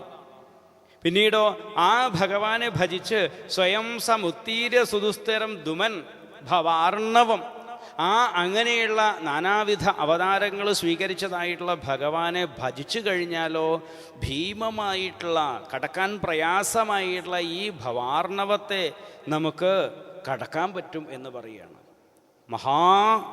ബുദ്ധിമുട്ടുള്ള, അല്ലെങ്കിൽ കടക്കാൻ വളരെ പ്രയാസമേറിയിട്ടുള്ള മഹത്തായിട്ടുള്ള ഒരു സാഗരമാണ്. അതുകൊണ്ടാണ് സംസാര സാഗരം എന്ന് പറയുന്നത്. ഈ സംസാര സാഗരത്തെ കടക്കാനുള്ള വളരെ മനോഹരമായിട്ടുള്ള ഒരു തോണിയുണ്ട്. ഭവത് പദാംഭോരുഹനാവം, ഭഗവാന്റെ പാതാരവിന്ദങ്ങളാവുന്നൊരു കൊച്ചു തോണിയുണ്ട്. ആ തോണിയിൽ കയറിക്കഴിഞ്ഞാൽ സുഖമായിട്ട് നമുക്ക് പോകാമെന്നുള്ളത്. അല്ലാന്നുണ്ടെങ്കിൽ നമുക്ക് ഈ സമുദ്രം കടക്കണമെങ്കിൽ വളരെ പ്രയാസമായിരിക്കും. അത് ഭഗവാൻ നമ്മളോട് ചെയ്തിട്ടുള്ള വലിയൊരു കാരുണ്യമാണ് എന്ന് പറയുകയാണ്. അങ്ങനെയുള്ള ആ ഭഗവത് പാദങ്ങളെ ഭജിച്ചു കഴിഞ്ഞാൽ, ഭഗവത് പാദങ്ങളിലുള്ള ഭക്തി ഉണ്ടായിക്കഴിഞ്ഞാൽ നമുക്ക് അനായാസം ഈ സംസാരത്തെ തരണം ചെയ്യാൻ സാധിക്കും. അങ്ങനെ ആരാ പറഞ്ഞിട്ടുള്ളത്?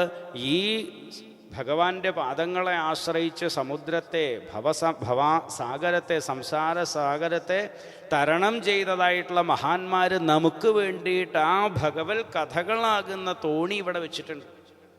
ഈ തോണിയിലൂടെ കയറിക്കഴിഞ്ഞാൽ നമുക്ക് നിഷ്പ്രയാസം ഈ സംസാരത്തെ ഏതുപോലെ എന്ന് ചോദിച്ചു കഴിഞ്ഞാൽ ഗോവത്സപദം എന്നാണ് പറഞ്ഞിട്ടുള്ളത്.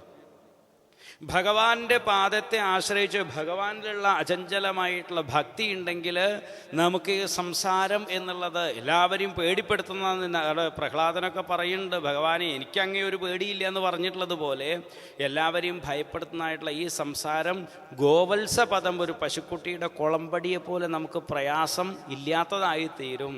നമുക്ക് വളരെ സന്തോഷത്തോടു കൂടിയിട്ട് ഈ സംസാരത്തെ മറികടക്കാൻ സാധിക്കും ഭഗവാന്റെ പാദത്തെ ആശ്രയിച്ചാൽ എന്നാണ് അവിടെ പറയുന്നത്.